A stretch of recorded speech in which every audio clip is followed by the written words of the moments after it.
نستغفره ونعوذ ونتوكل عليه ونعوذ بالله من شرور أنفسنا ومن سيئات أعمالنا من يهده الله فلا مضل له ومن يضلل فلا هادي له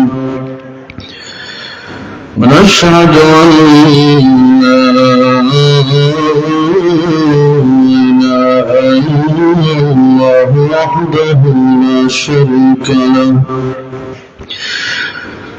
ونشهد أن سيدنا حبيبنا ومولانا محمدا عبده ورسوله الذي أرسله بالحق بشيرا ونذيرا وداعيا إلى الله بإذنه وسراجا منيرا أما بعد فقد قال الله تعالى في كلامه المجيد وفي فرقانه الحميد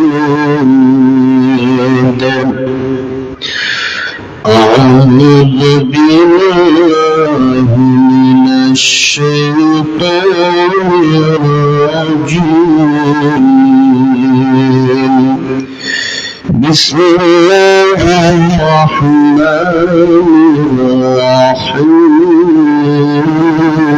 الرحيم قل يا عبادي الذين أسرفوا على أنفسهم لا تقنطوا من رحمة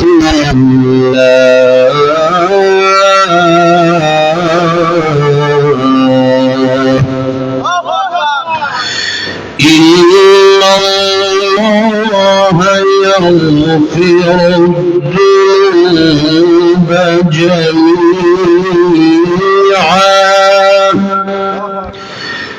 إنه هو الغفور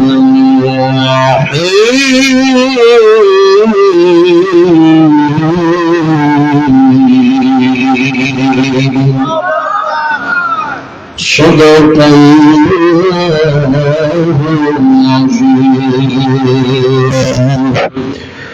وقال النبي صلى الله عليه وسلم التائب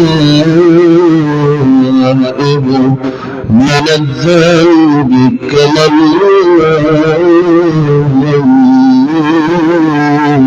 بلغ أو كما قال النبي عليه الصلاة والسلام.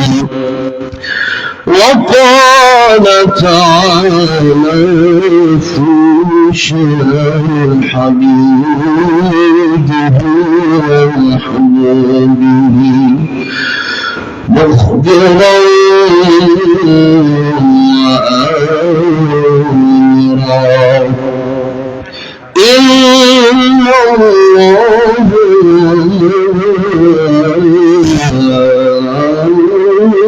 وملائكته يصلون على النبي يا محمد كما صليت على إبراهيم وعلى إبراهيم إنك حميد مجيد اللهم بارك على محمد وعلى محمد كما باركت على إبراهيم وعلى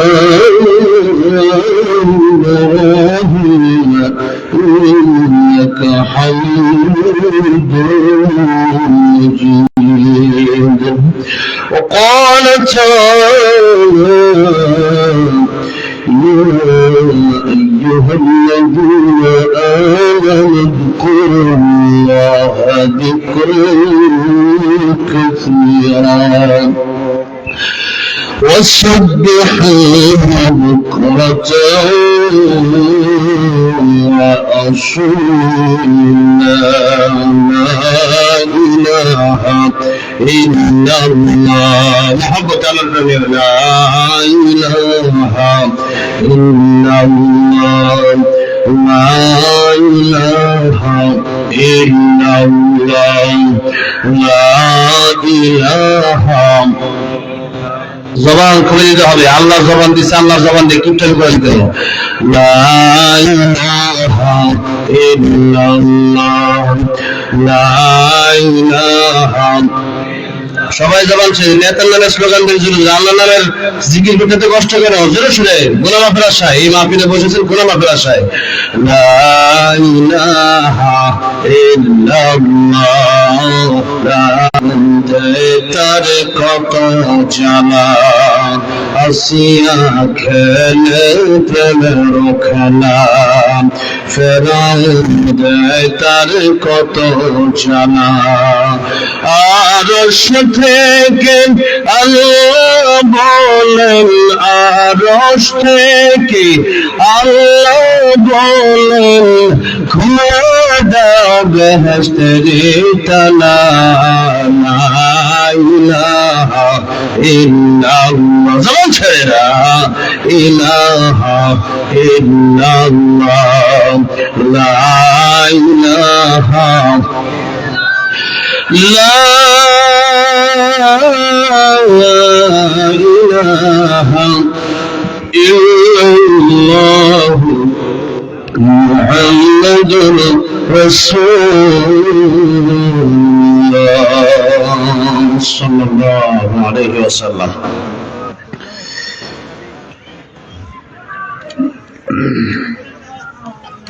বগুড়া জেলার আদমদীঘি সৈয়দ আব্দুল জলিল রহমতুল্লাহ মাজার শরীফ ডালমবাগ এর আজকে বিশেষ ব্যক্তিত্ব আলেমে দ্বীন হযরত মাওলানা ফেরদাউস হোসেন দামাত বারাকাতুহুম আল্লাহ হুজুরের হায়াত নেক হায়াত দান করেন আল্লাহুম্মা আমিন। কথা বলেছেন মুফাসসির কুরআন মাওলানা মোহাম্মদ মাসুদ রানা দামাত বারাকাতুহুম কামিল এমএ ডালমবাগ আদমদীঘি। মুফাসসির কুরআন মাওলানা মোহাম্মদ মিজানুর রহমান সাহেব তিনিও কথা বলেছেন এবং প্রধান অতিথি আজকের মাহফিলের জনাব আব্দুল মুহিত তালুকদার সাহেব সভাপতি আদমদীঘি থানা বিএনপি সহ সভাপতি বগুড়া জেলা বিএনপি ও সাবেক চেয়ারম্যান আদমদীঘি উপজেলা পরিষদ। আল্লাহ ওনাকে ইসলামের খেদমত করার তৌফিক দান করেন। সম্মানিত অতিথি এসএম মুস্তাফিজুর রহমান সাহেব অফিসার ইনচার্জ আদমদীঘি থানা বগুড়া ও অন্যান্য অতিথিবৃন্দ, মুআজ্জাজ মুকাররাম জাতির মাথার মুকুট, উলামায়ে কেরাম, তালিবুল ইলম ভাইরা, স্কুল কলেজ ইউনিভার্সিটির ছাত্র ভাইরা, প্রাণ প্রিয় যুবক ভাইরা, সাদা সাদারি পাকা যাদের ব্যাপারে রাসূল করিম সাল্লাল্লাহু আলাইহি সাল্লাম বলেছেন যখন মানুষের দাড়ি পেকে যায় এইরকম মানুষগুলো যখন আল্লাহর দরবারে হাত ওঠায় তখন আল্লাহ তাদের হাত ফিরিয়ে দিতে লজ্জা পান। জোরে বলেন সুবহানাল্লাহ। এরকম আল্লাহর প্রিয় প্রিয় বান্দারা তারা এখানে বসা আছেন, এসেছেন আজকের মাহফিলে। অনেক অসুস্থ মানুষের দোয়া আল্লাহ কবুল করেন। এসেছেন অনেক বৃদ্ধ বাবারা, পর্দার আড়ালের মায়েরা ও বোনেরা এসেছেন, আশিকিন জাকিরিন, আল্লাহর প্রেমিক, রাসূল করিম সাল্লাল্লাহু আলাইহি ওয়াসাল্লাম প্রেমিকগণ। আল্লাহ সুবহান মহিয়ান গরিয়ান রব্বুল ইজ্জত ওয়াল জালালের আলিশান দরবারে শাবান মাস আমরা পেয়েছি। আজকে এত সুন্দর একটা কোরআনের বাগানে, জান্নাতের বাগানে, দ্বীনি মজলিসে আল্লাহ রাব্বুল আলামিন বসার তৌফিক দান করেছেন। আল্লাহর তৌফিক ছাড়া ভালো কাজ করা সম্ভব হয় না। তাই আল্লাহর প্রেমে মাতোয়ারা হয়ে আল্লাহকে খুশি করার জন্য, আমার আল্লাহ রাব্বুল আলামিন কাছ থেকে গুনাহ মাফ নেওয়ার জন্য সকলেই চিৎকার মেরে জবান ছেড়ে বলি আলহামদুলিল্লাহ। এই মাহফিলটা অনেক পুরাতন একটা মাহফিল, মানে 71তম, মানে 71। যাই হোক, এবারও আসলাম, আমাকে দাওয়াত দিছে, নামটা জানি কি, আবুল কালাম আজাদ সাহেব, খুব পিলাপিলি করে ধরছে। এবার আবার আসেন, অত্যন্ত ভালোবাসে, আমাকে মহব্বত করে, সেই জন্যই আমিও ওনারে ভালোবাসি। উনি যেহেতু এই মাহফিলটা আঞ্জাম দিকে অক্লান্ত পরিশ্রম করেন, উনি ব্যক্তিগত ভাবেই অনেক টাকা পয়সা খরচ করেন, কষ্ট করেন, মেহনত করেন। এই মাহফিলটা যারা আয়োজন করলো, আল্লাহ যেন তাদেরকে কাল কিয়ামতের ময়দানে এবং যারা আসলো বসলো সবাইকে যেন নবীর সাথে জান্নাত দান করেন, জোরে বলেন আমিন। আসুন, ভূমিকা লম্বা না করে আমরা সরাসরি আলোচনায় যেতে চাই। আজকে অনেক মানুষ দেখলাম বাহিরে দাঁড়ায় আছে, মাঠের চাইতে বেশি মানুষ হবে মেলায়, তাহলে লাভ কি? ওই যে যারা মেলায় আছেন, কেনাকাটা বন্ধ করে আস্তে ধীরে এখন মাহফিলের দিকে আসেন। মেলা তো ঠিক আছে, হয়েছে, সমস্যা কি? এখন আস্তে ধীরে একটু আমলের নিয়ন্ত্রণে মাহফিলের দিকে চলে আসেন। ভালো কাজ করার জন্য আল্লাহর তৌফিক লাগে। এখন আল্লাহ তৌফিক, যারা দাঁড়িয়ে আছেন, মেহেরবানি করে আল্লাহর কোরআনকে ভালোবেসে প্যান্ডেলের ভিতরে আল্লাহর রহমত নাজিল হচ্ছে। কার রহমত? আল্লাহর রহমত নাজিল হচ্ছে। সেই জন্য বাইরে রহমত নাজিল হবে এই কথা না। যেখানে জান্নাতের বাগান তো হচ্ছে যতটুকু প্যান্ডেল ততটুকু। এই প্যান্ডেলের ভিতরে আপনারা মেহেরবানি করে চলে আসেন। এখনো আরো মনে হয় 500 লোক বসতে পারবেন। এখন বাহিরে অনেকেই, আমি দেখতেছি তো বাইরে অনেক মানুষ, আপনারা মেহেরবানি করে ভিতরে চলে আসেন। বছরে একটা মাহফিল, আপনাদের জন্য 64 ডেক খাবারের ব্যবস্থা করা হয়েছে। কি মনে করতেছেন আপনারা? এমনি তো হয় না, এটা কষ্ট করে হয়েছে। আমি সেই ঢাকা থেকে, আমার শরীর ভালো না, এরপরেও এখন আইছি। তো যাই হোক, আপনারা যারা এই মাহফিল আয়োজন করছে কষ্ট করে, আল্লাহ তাদেরকে দুনিয়া আখিরাতে কল্যাণ দান করেন। তো খাবারের ব্যবস্থাও আছে, সব মাহফিলে থাকে না, আর রাখলে ভালো, কারণ অনেক মানুষ দূর দূরান্ত থেকে আসে, রাতের খাবারও ঠিক মতো হয় না। তো যাওয়ার সময় খাবারটা খাওয়াইতে পারলে মানুষের দোয়া আসে ভালো। তো সেই জন্য ভিতরে চলে আসেন দ্রুত, আল্লাহ কবুল করেন, চলে পড়েন আমিন। দুইটা বিষয় সামনে রেখে আলোচনা করব। একটা হলো শাবান মাস, রমজানের প্রস্তুতি কি করব, আর দ্বিতীয় কথা হইল যে আয়াত আমি তেলাওয়াত করছি, এই আয়াতের বিষয় হইল আল্লাহ বলতেছেন, তোমরা আমি আল্লাহর কাছে ফিরে আসো, তওবা করে করো, আমি আল্লাহ তোমাদেরকে মাফ করে দিব। কোন সুবহানাল্লাহ। শাবান মাস, এই মাসের পরেই হইল রমজান মাস। রমজান সমাগত, রমজানের আগের মাস শাবান মাস। তাই শাবান সম্পর্কে রাসূল করিম সাল্লাল্লাহু আলাইহি সাল্লাম হাদিস শরীফে বর্ণনা করেছেন, শাবানু শাহরি ওয়া রমাদানু শাহরুল্লাহ। শাবান হলো আমি নবীর মাস, আর রমজান হলো আল্লাহর মাস। আল্লাহর মাস হলো রমজান মাস, আর শাবান মাস হলো নবীর মাস। তাতে আপনি বুঝলেন কি? আর 10 মাস গেল কোথায়? শাওয়াল গেল কোথায়? জিলকদ গেল কোথায়? জিলহজ গেল কোথায়? মুহররম গেল কোথায়? এরপরে সফর গেল কোথায়? এরপরে রজব গেল কোথায়? এই 2 মাসের কথা বললাম। নবীজি 2 মাসের কথা বলতে গিয়ে বললেন শাবান শাহরি ওয়া রমাদান শাহর। শাবান মাস নবীর মাস মানে হলো নবী এর গুরুত্ব বুঝালেন, আর রমজান মাস আল্লাহর মাস মানে হলো এই মাসের গুরুত্ব নবী বোঝালেন। এবার আব্দুল কাদের জিলানী রাহমাতুল্লাহ আলাইহি বলছেন এই রমজান মাসের দাম অনেক বেশি। রমজানের পরে 11 মাসের ভিতরে শাবানের দামটা এমন বেশি, এই পৃথিবীতে দুনিয়ার মধ্যে যত মানুষ আছে, আমার আল্লাহর যত সৃষ্টি আছে, সবচাইতে দামি সৃষ্টি সাইয়্যিদুল মুরসালিন খাতামুন নবীয়্যিন রাহমাতুল লিল আলামিন নবী মুহাম্মদুর রাসূলুল্লাহ। সকলে পড়েন সাল্লাল্লাহু আলাইহি ওয়াসাল্লাম। আমার নবীর চেয়ে বড় দামি আল্লাহর পরে এই দুনিয়াতে কেউ নাই। আল্লাহ রাব্বুল আলামিন কোরআন শরীফের ভিতরে আল্লাহ নিজের ব্যাপারে আল্লাহ বলতেছেন আলহামদুলিল্লাহি রাব্বিল আলামিন।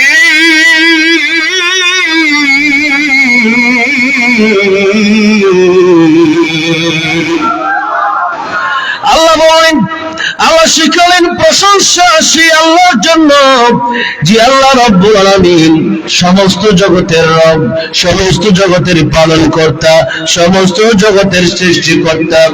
সে আল্লাহ রাব্বুল আলামিন এই আলামিন শব্দ ব্যবহার করেছেন নিজের বেলায়, আর নবীর ব্যাপারে আল্লাহ রাব্বুল আলামিন কি শব্দ আলামিন শব্দ উল্লেখ করে কোরআন শরীফের ভিতরে নবীর সম্মান দিতে গিয়ে বলতেছেন ওয়ামা আরসালনাকা ইল্লা রাহমাতাল লিল আলামিন।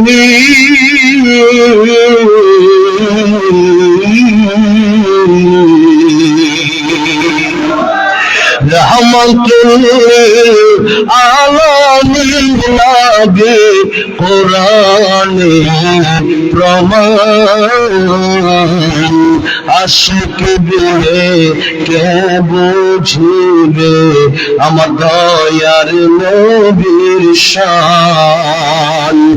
রহমাতুল লিল আলামিন নবী বলেন রহমাতুল লিল আলামিন কোরআনে প্রমাণ,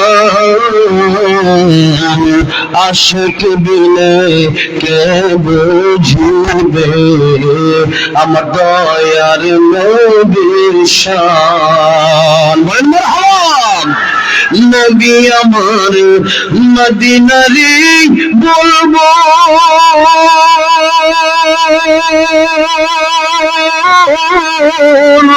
আমার আল্লাহ প্রেম করিয়া নামটি দিলেন মুহাম্মদ রাসূল।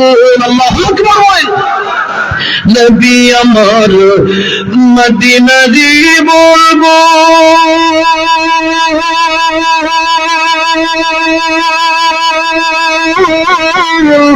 আমার আল্লাহ ভালোবেসে নামটি দিলেন হাবিবে রাসূল।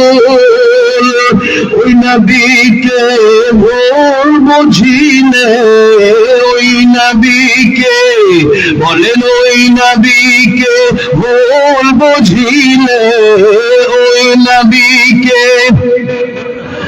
থাকবে না ঈমান আশিক বিনে কে বুঝিবে আমার দয়ার নবীর শান বলেন রাহমাতুল লিল আলামিন নবী রাহমাতুল লিল জবান খুলে দিতে হবে কষ্ট হচ্ছে আপনাদের কষ্ট হলে বলবেন আমি শেষ করে দেবো তাকে চলবে চললে আমার সাথে বলতে হবে আজে মাঝে গান না গাইয়া নবীর প্রেমে একটু নাত রাসূল সাল্লাল্লাহু আলাইহি ওয়াসাল্লাম গাইবেন আমার আল্লাহ খুশি হবেন আমার নবী খুশি হবেন যেরকম ঠিক না বেঠে আল্লাহ খুশি হোক নবী খুশি হোক এরকম চান কারা কারা হাত দেখান তো লিল্লাহি তাকবীর লিল্লাহি তাকবীর কোরআন সুন্নাহ যেখানে ওয়াজ মাহফিল যেখানে আমার নেতা তোমার নেতা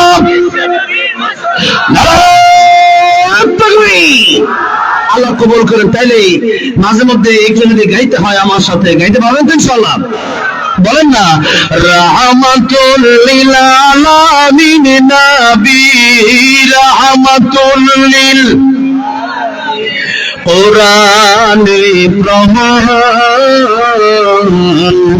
আশিক বিনে কে বুঝিবে আমার দয়ার নবীর শান বলেন আশিক বিনে কে বুঝিবে আমার দয়ার নবীর আমার ভাইরা আমার বাবাজিরা এই পৃথিবীতে আল্লাহর পরে যে নবীর দাম সবচেয়ে বেশি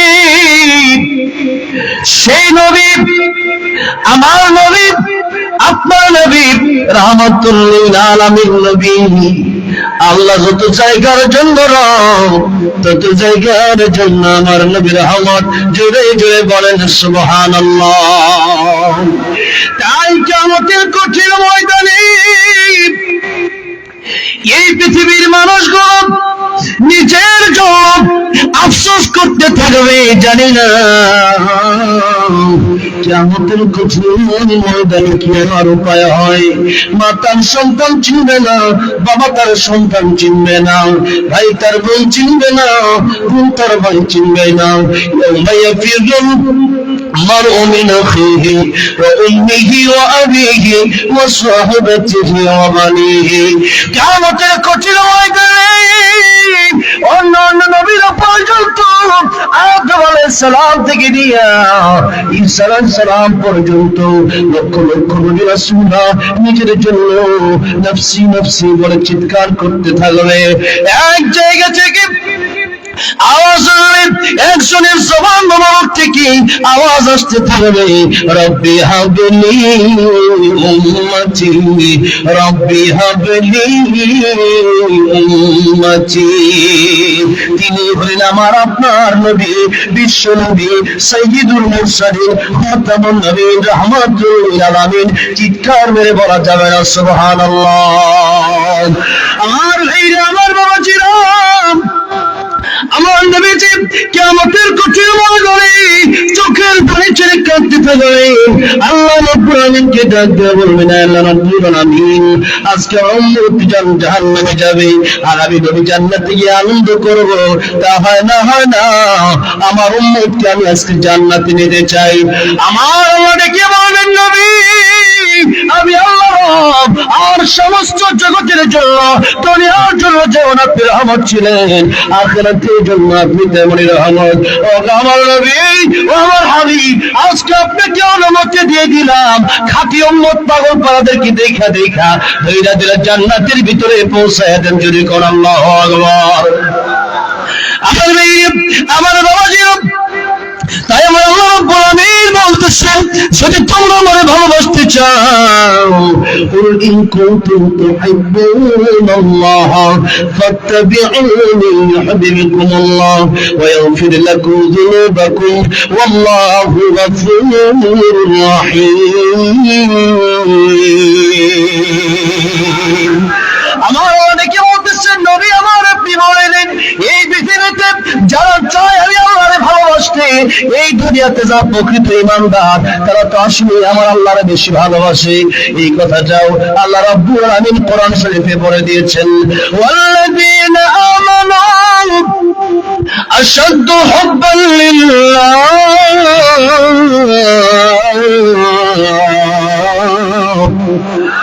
ঈমানদার যারা আল্লাহ বলতেছেন এদের জীবনের চাইতে বেশি আমি আল্লাহরে ভালোবাসি।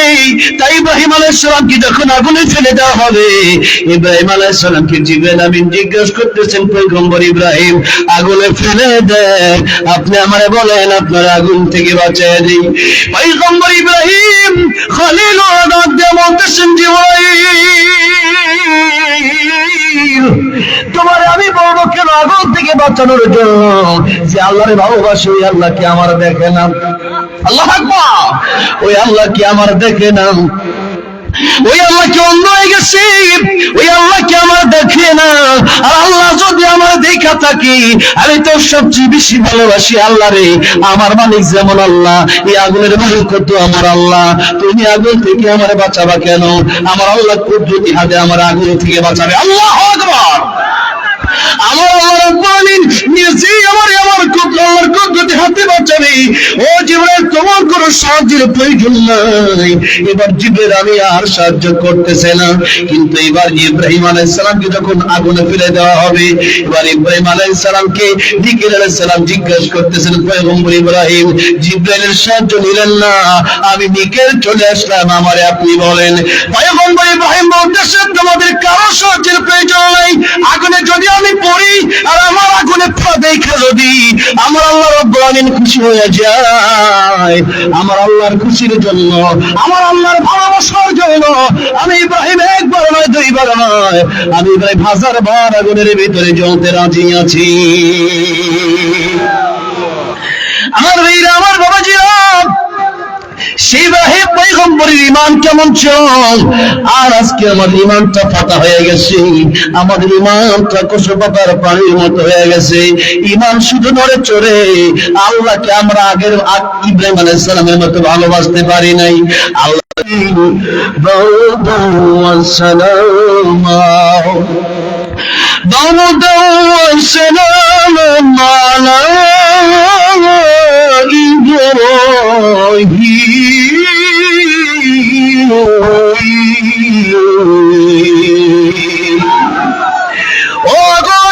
আমার ইব্রাহিমের জন্য এবার আরামদায়ক হয়ে যাও, বেশি ঠান্ডাও না বেশি গরমও না।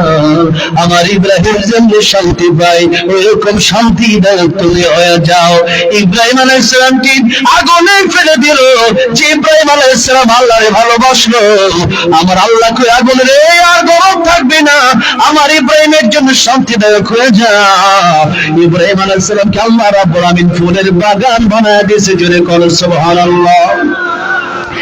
ইব্রাহিম আলাইহিস সালাম এই পৃথিবী থেকে যখন বিদায় নিয়ে যাবে, লোকদেরকে ডাক দিয়ে বলতেছে না, এলাকার লোকেরা, পৃথিবীর লোকেরা রে, এই পৃথিবীতে আমি কত জায়গায় গেলাম, কত জায়গা দেখলাম, কিন্তু আমাদের ওই আগুনের ভিতরে আমাকে যে নম্রত ফেলেছিল, ওই আগুনের ভিতরে আমি 40টা দিন ছিলাম।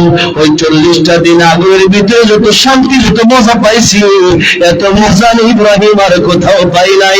জোরে জোরে বলা যাবে না সুবহানাল্লাহ। আমার ভাইরা, আমার বাবাজিরা, এই জন্য বলা হয় ইব্রাহিম আলাইহিস সালামের মতো চাও। ইব্রাহিম আলাইহিস সালাম যেমন ঈমান নিয়ে চেয়েছিলেন, যে আল্লাহর কাছে চেয়েছিলেন, আল্লাহ আজও আছে না নাই?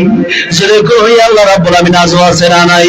যে ইব্রাহিম আলাইহিস সালামের আগুন কি আমার আল্লাহ রাব্বুল আমিন ফুলের বাগান বানিয়ে দিয়েছেন, ওই আল্লাহ রাব্বুল আমিন আজ আগুনকে ফুলের বাগান বানাইতে পারে কি পারে না?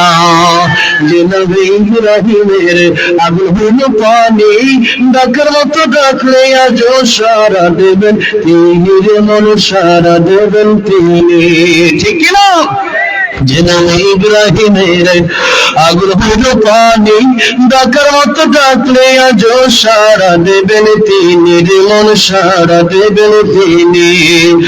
ও মধুর নামটি মিটাই হতাশার জ্বালা, বলতে পারবো ও নবীর মালা, ও মধুর নামটি মিটাই হতাশার জ্বালা, গণতে পড়ো ও নামের মালা, ও নামের তুলনা হবে না, হবে না, ও নামের তুলনা হবে না, হবে না, তুলনা নাই নাই নাই, তুলনা নাই নাই নাই। এসো না আল্লাহর নামে গান গাই, এসো না মন প্রাণ জোড়াই, এসো না মন প্রাণ জোড়াই। জোরে আল্লাহু আকবার, জোরে আল্লাহু আকবার, আল্লাহু আকবার বলেন, আল্লাহু আকবার, আল্লাহু আকবার জোরে। ইয়াজ হবে না, গীবত গাইতে বলেন জোরে বলেন, মিথ্যা কথা জোরে বলেন, মানুষকে ধমক দেন জোরে জোরে, বকা দেন জোরে জোরে, কিন্তু আল্লাহর নাম কেন আসতে বলেন? তার মানে জবান তো শক্ত হয়ে গেছে, দিলটা পাথরের মতো শক্ত হয়ে গেছে। দুনিয়ার সব কথা বের হয়, কিন্তু আল্লাহর ডাকার মতো ডাকতে পারেন না, যার কারণে অভাব দূর হয় না, যার কারণে পেরেশানি দূর হয় না, মন থেকে অশান্তি দূর হয় না। অশান্তি যদি দূর করতে চান, আর পেরেশানি যদি দূর করতে চান, অভাব যদি দূর করতে চান, আল্লাহকে ডাকার মতো ডাকতে হবে। লা ইলাহা ইল্লাল্লাহ, লা ইলাহা ইল্লাল্লাহ, লা ইলাহা।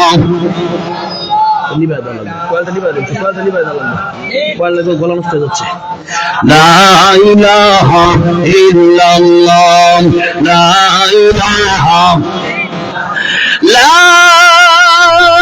ইলাহা ইল্লাল্লাহ, মুহাম্মাদুর রাসূলুল্লাহ সাল্লাল্লাহু আলাইহি সাল্লাম বলেছিলাম, বন্ধুরা আমার, ভাইয়েরা আমার, বাবাজিরা আমার, যেই কথা বলতেছিলাম কোরআন শরীফের আয়াত, আল্লাহ বলতেছে ওয়াল্লাযীনা আমানু আশাদ্দু হুব্বান লিল্লাহ, ঈমানদার যারা হয় তারা আমি আল্লাহকে সবচেয়ে বেশি ভালোবাসে। জোরে বলেন, ঈমানদার যারা হয় তারা সবচেয়ে বেশি কারে ভালোবাসে? আল্লাহরে। এবার আল্লাহ রাব্বুল আলামিন নিজে সূরাতুল মাইদার একখানা আয়াতে কারিমায় ডাক দিয়ে বলছেন, ভালোবাসবো প্রথমে আল্লাহকে, এরপরে ভালোবাসবো আমার রাসূলকে, এরপরে ভালোবাসতে হবে কাকে? যেরকম কাকে? আল্লাহ রাসূলকে রাহমাতুল লিল আলামিন নবীকে। তাই আল্লাহ বলতেছেন, ইন্নামা ওয়ালিয়ুকুম আল্লাহু ওয়া রাসূলুহু ওয়াল্লাযীনা আমানু الذين يقيمون الصلاة ويؤتون الزكاة وهم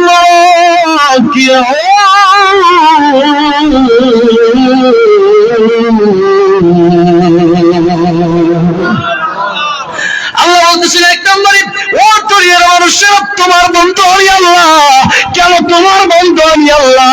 যখন তোমার কেউ ছিল না তখন ছিল কি? মায়ের পেটের ভিতরে খাবার দেওয়ার মতো কোনো বন্ধু ছিল না, দিল কি? মায়ের বুকের ভিতরে দুধের ব্যবস্থা করে দিল কি? এ দুনিয়ার রিজিকের ব্যবস্থা করে দিল কি? আমার আপনারে বলার ক্ষমতা দিল কে? সবার ক্ষমতা দিল কে?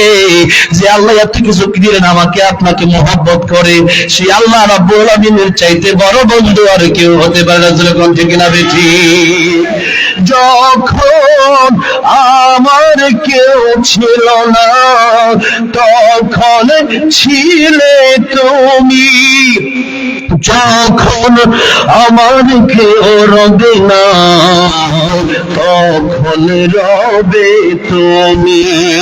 তাই তো সবার আগে খোঁজেছি তোমার হৃদয় জুড়ে, তোমার প্রেম দাও প্রভু আমারে। বলেন, হৃদয় জুড়ে তোমার প্রেম দাও প্রভু। এই অবস্থা আপনাদের জমা না করলে তাহলে যাই আমি জোরে কর না।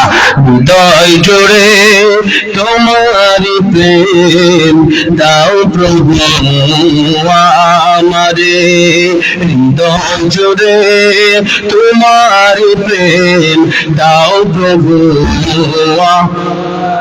কোন সময় আমি যেন, কোন সময় আমি যেন ভুলি না তোমার, হৃদয় জোরে তোমার প্রেম দাও প্রভু। বলেন না, হৃদয় জোরে তোমার প্রেম দাও প্রভু।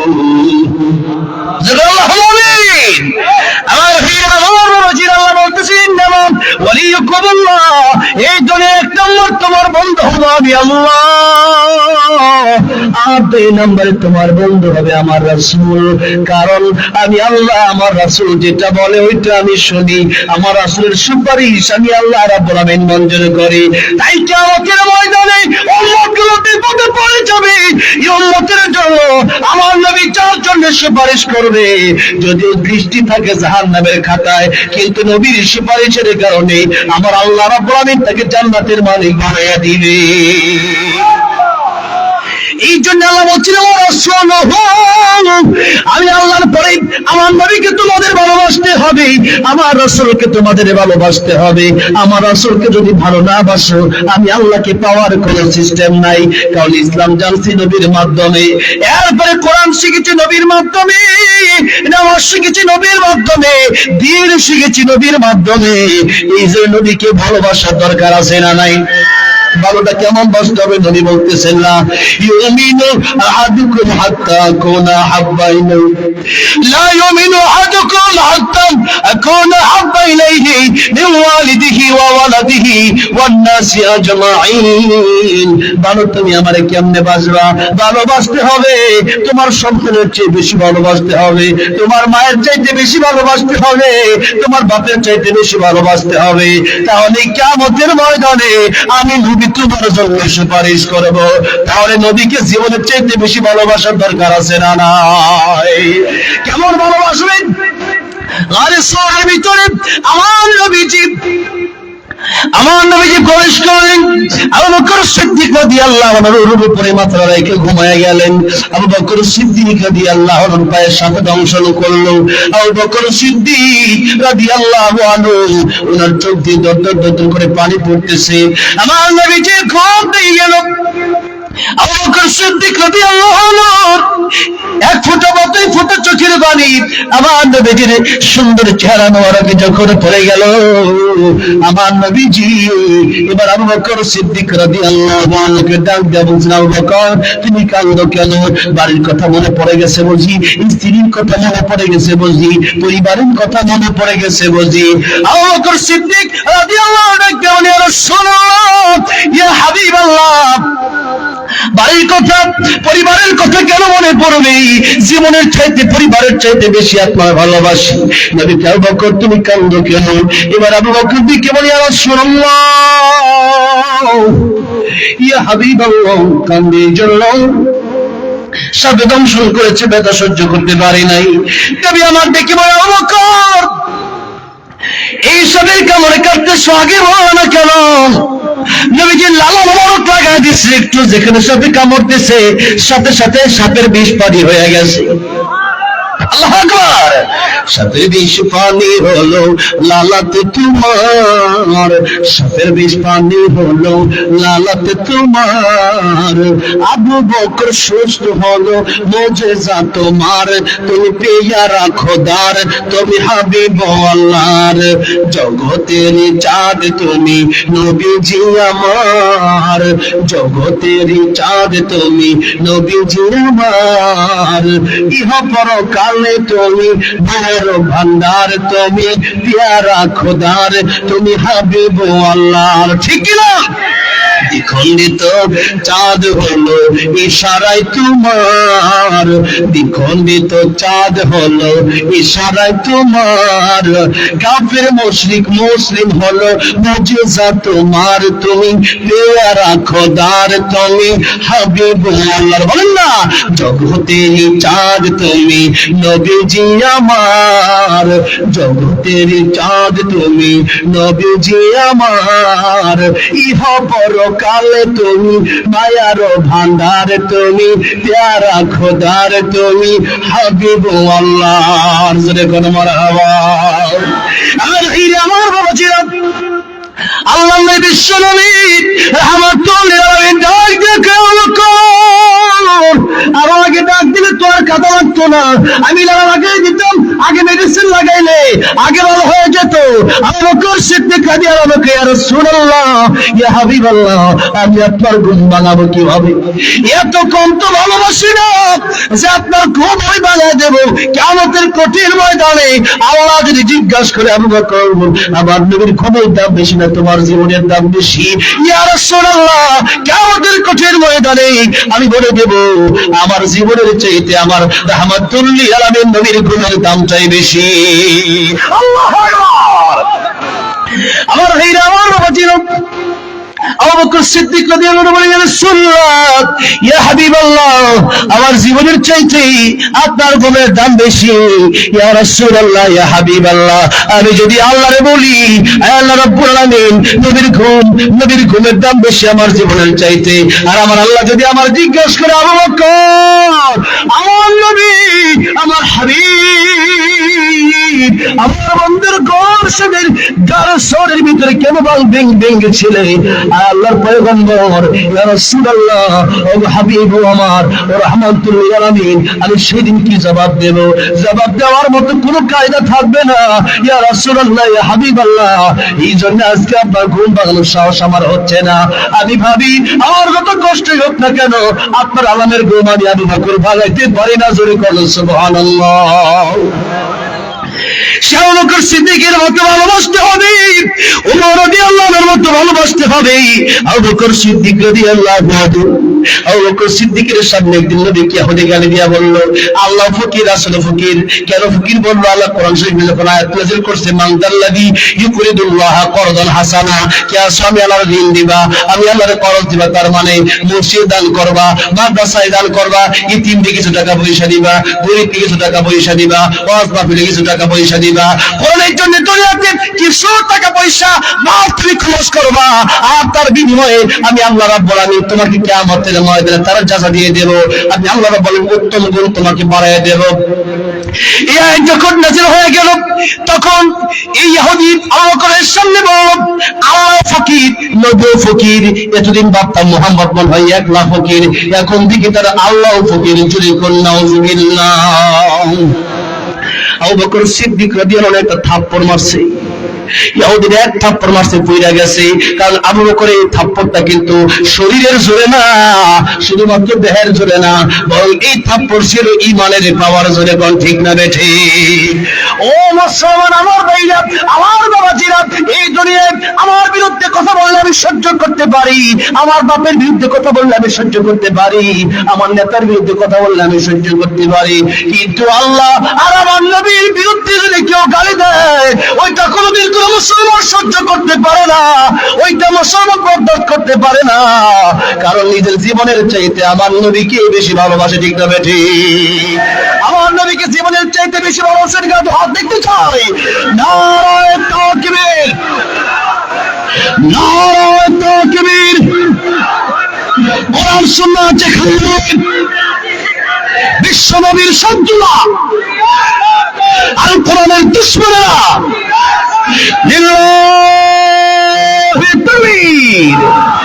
আমার ভাইরা, আমার বাবাজিরা, ইমাম আবু বকর যখন এক থাপ্পড় মারছে, এবার ইহুদি পড়ে গেছে, আরেকটা থাপ্পড় দিবে, ইহুদি গালটা পিছন দিকে সরায় নেয়।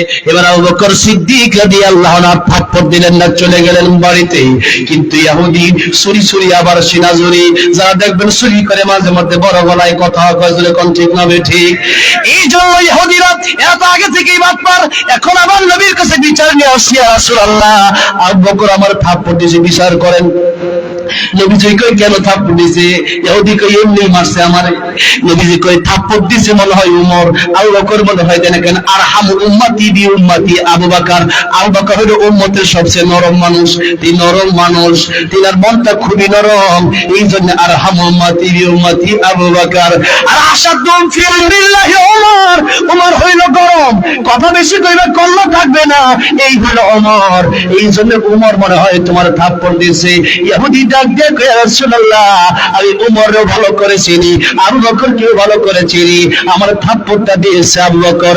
আমার নবীজি ডাক দিয়ে বলে ইহুদি যদি তোমার কোন কারণ ছাড়া থাপ্পড় দিয়ে থাকে, বিচার অবশ্যই করা হবে, কারণ ইসলামের কোড যেটা, এখানে হিন্দু আর মুসলিম বিচার সমান পাবে, এখানে কে হিন্দু কে ইহুদি কে মুসলিম তা দেখা হবে না, দুঃসাধ্য সেই বিচার পাবে।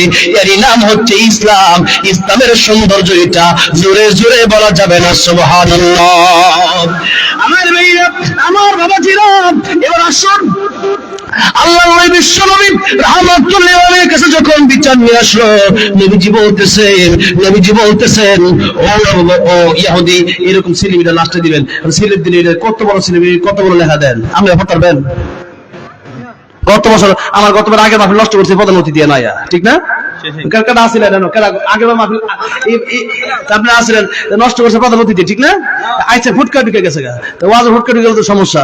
আর এখন এত বড় লেখা, এটা এত বড় শুরু করে লিখে লাগবো বিনীত আবেদন, এই যে পুরো ফর্ম লিখছে, ফর্ম মানে মাঝে মাঝে ছুটি ফর্ম লিখি আমরা, এত বড় বিনীত আবেদন ছুটি লাগবে এই কারণে, এই অসুস্থ, দাদা মরে গেছে, বাপ মরে গেছে, চাচা মরে গেছে, লিখতে হিতাইলেও লিখছে না, এটা পরে পড়তে থাকলে চোখ যাবে না, ফাঁকার উপরে থুয়ে দিই পরে, এটা মনে করবেন লাস্টে, মানে কি জেলে ওয়াজ করবা কইছে না, ওয়াজ যদি অনেক কি আবার এটা বিষয় নাকি দেখো পরে বিপদে পড়বো, কবে এটা কোন লাগবো, পরে আমার সময় যাইব, কারণ দেখা লই বিনীত আবেদন এই যে আমি মুসাম্মদ আমি না, আচ্ছা বুঝছি, মহিলাগণ কামি তাকালি সিলেপ দিব আমার, হ্যাঁ এটা হচ্ছে, হ্যাঁ দেখি আপনার কাছে একটি আবেদন জানাচ্ছি, আমাদের গ্রামের ওয়াজ মাহফিলে আমাদের জন্য কোনো পর্দার ব্যবস্থা নাই, ওইটা তো সমস্যা আসলে, কোনো অনেক মা বোনেরা আশেপাশে এলাকা থেকে আপনার বক্তব্য, হ্যাঁ আসলে তো আমি আইসি এই মহিলারা এটা বলেছি, এত বড় একটা মারের ভিতরে পর্দার ব্যবস্থা না থাকলে কি আপনার মহিলা লাগিয়া, মহিলারা দিয়ে পর্দা ছাড়াই আপনি বসে রয়েছে, যে বেটি দিচ্ছে এই বেটিতে ধন্যবাদ।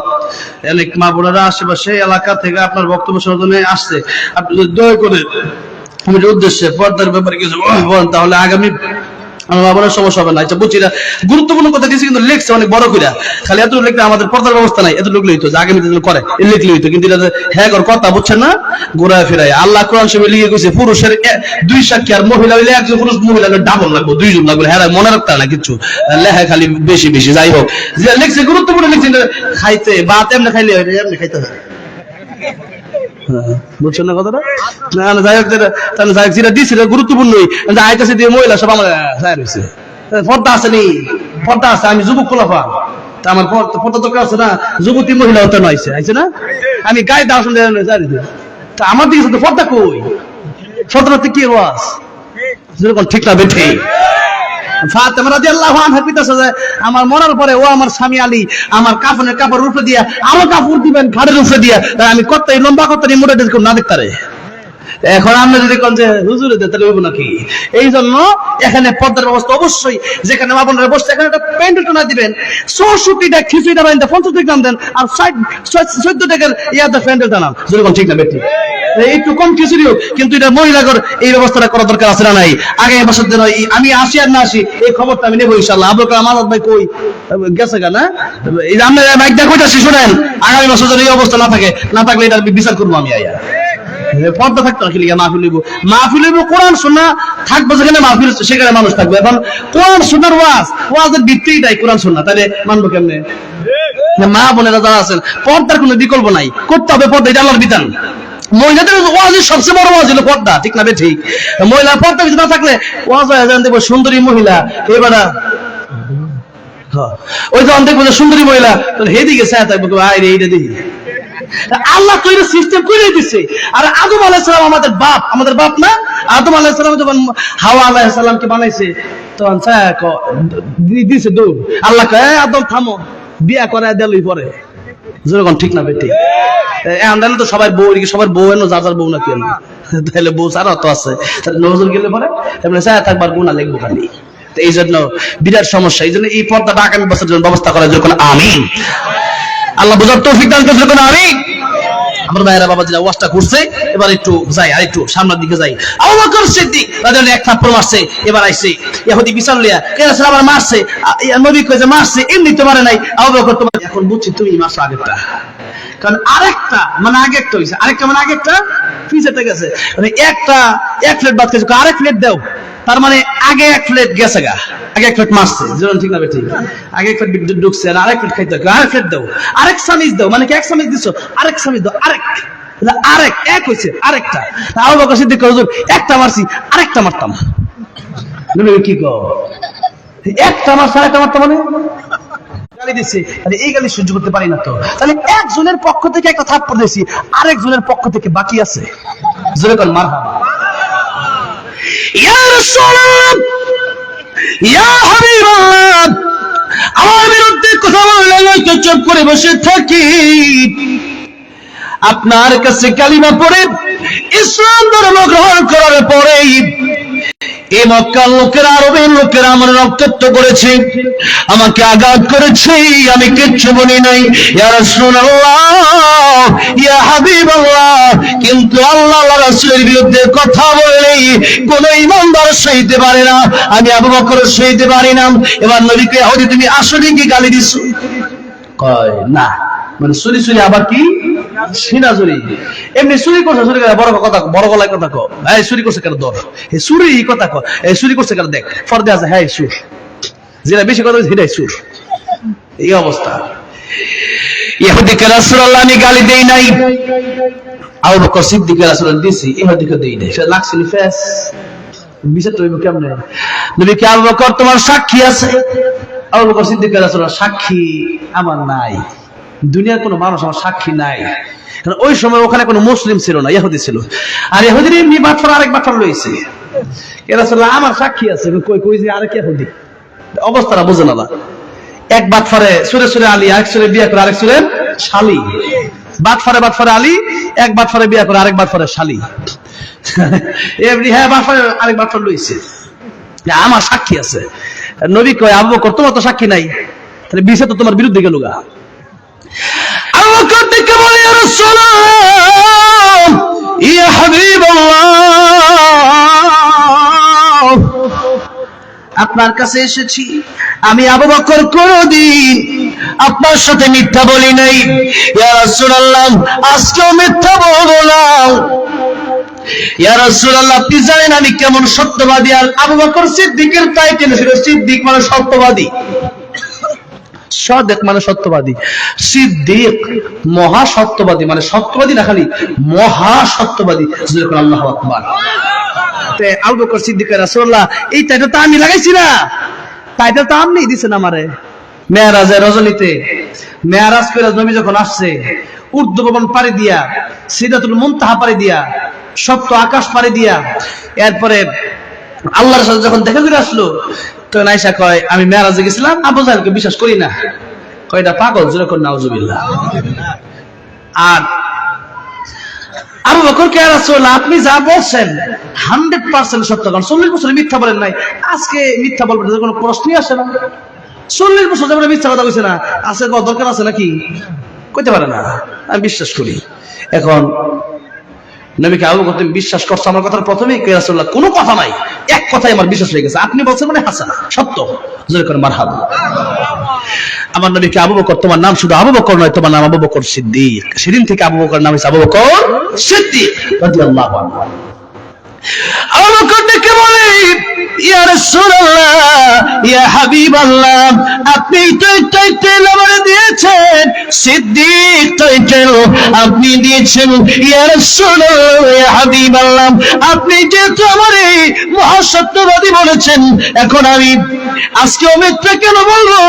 আমার নবী বলে, আবু বকর, আমি জানি তুমি মিথ্যা বলো না, আমি জানি তুমি সত্য কথাই সবসময় বলো, কিন্তু আবু বকর, আজকে যেহেতু সাক্ষী না, ইসলামের কোর্টে আসলে সাক্ষী লাগিয়ে, ইসলামের কোর্ট, ইসলামের করে সাক্ষী তো লাগবেই। আবু বকর, কে রাসূলুল্লাহ, সাক্ষী আমার এখন কি করবেন? করেন। সাক্ষী নাই, আমি কি করবো? নাই, বিপদে পড়ছি। এবার নবীজিকে, তাহলে তোমার উল্টা একটা থাপ্পড় খাওয়া লাগবে। ইসলামের বিচার, ইসলাম কারে বলে? ইসলামের এরকম নাই যে সে হিন্দু, সে আসছে, আমি মুসলমান বিচারক, তাহলে মুসলমানের জমিটা মুসলমানের, এরকম হবে না। এরকম অসংখ্য ঘটনা আছে।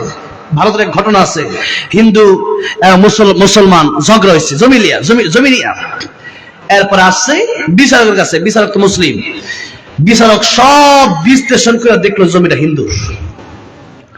করে জমি, তুমি যদি মুসলমান হও, তুমি যেরকমই হও, তুমি দাবি করতেছো, কিন্তু সে দাবি করতেছে, সব গাটাগাটি করে দেখা গেছে মানুষ তার পক্ষে, জমিটা তার। এখন কি করবা? এখন মুসলমান আর জমিটা নিয়ে মারামারি হয়েছে এই নিয়ে যে হিন্দু বলতেছে আমি এই জমিতে মন্দির করব, আর মুসলিম বলতেছে আমি এই জমিতে মসজিদ করব। লাগছে ফেস। বিচারক বিচার করে দিয়েছে যে মসজিদ এখানে মন্দির করতে পারবে, কারণ জমিটা তার, সে যা ইচ্ছা তা করতে পারবে। এই বিচার দীক্ষা ওই বেলার সাথে সাথে কালিমা পড়ে মুসলমান হয়ে গেছে।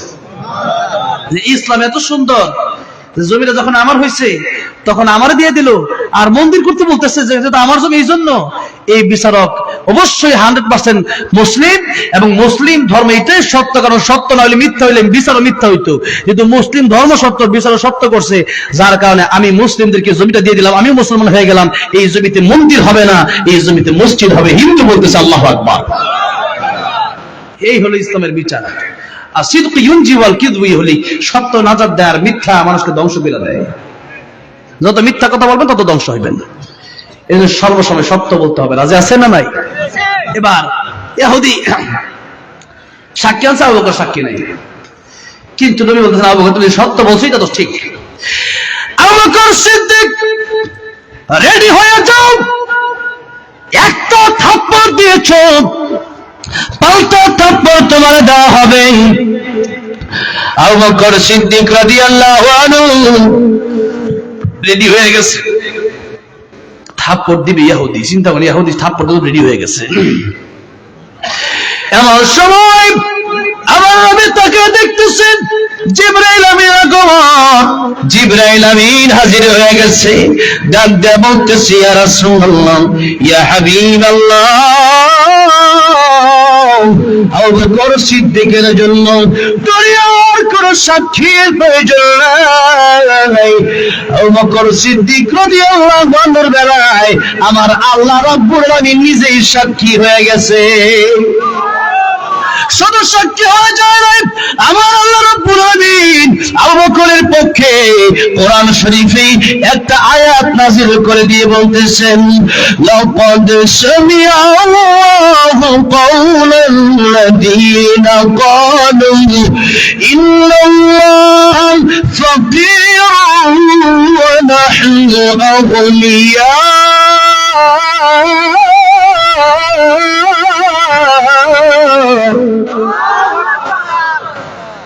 ইয়া রাসূলুল্লাহ, আল্লাহ বলে দিয়েছে, ইহুদি যে বলছে আল্লাহ ফকির, আল্লাহ গরিব, আর আমরা ধনী, এই কথাটা আমার আল্লাহ নিজ কানে শুনছে। যেরকম আল্লাহু আকবার। যেখানে আল্লাহ শুনছে, যেখানে আল্লাহ সাক্ষী, দুনিয়ার কোন সাক্ষীর প্রয়োজন আছে? ভাইরা আমার, বাবাজিরা আমার, বিচার শেষ, বিচার হয়ে গেল ইহুদির বিপক্ষে, কারণ আল্লাহ নিজেই ইহুদির বিপক্ষে। ভাইরা আমার, বাবাজিরা আমার, এই জন্য আবু বকর সিদ্দিক রাদিয়াল্লাহু আনহু নবীকে ভালোবাসে নিজের জীবনের চাইতে বেশি। নিজের জীবনটা চলে যাক, নবীর ঘুমটা হোক। নিজের জন্য আবু বকর সিদ্দিককে মারছে, আবু বকর প্রতিবাদ করে নাই, কিন্তু যখন নবীর বিরুদ্ধে কথা বলছে, আবু বকর বসেছিলেন না প্রতিবাদ করছেন, বসেছিলেন না প্রতিবাদ করছে। সেই জন্য নবীর বিরুদ্ধে কথা বললে কোনো সার হবে না, প্রতিবাদ হবে। যেরকম ঠিক না বেঠে? ভাইরা আমার, বাবাজিরা আমার, আল্লাহ বলতেছেন তুমি আমাকে ভালোবাসো তাহলে আমার নবীকে আগে ভালোবাসো। নবীজি বলতেছেন মান আহাব্বা সুন্নতি ফাকাদ আহাব্বানি ওয়া মান আহাব্বানি কানা মাই ফিল জান্নাহ।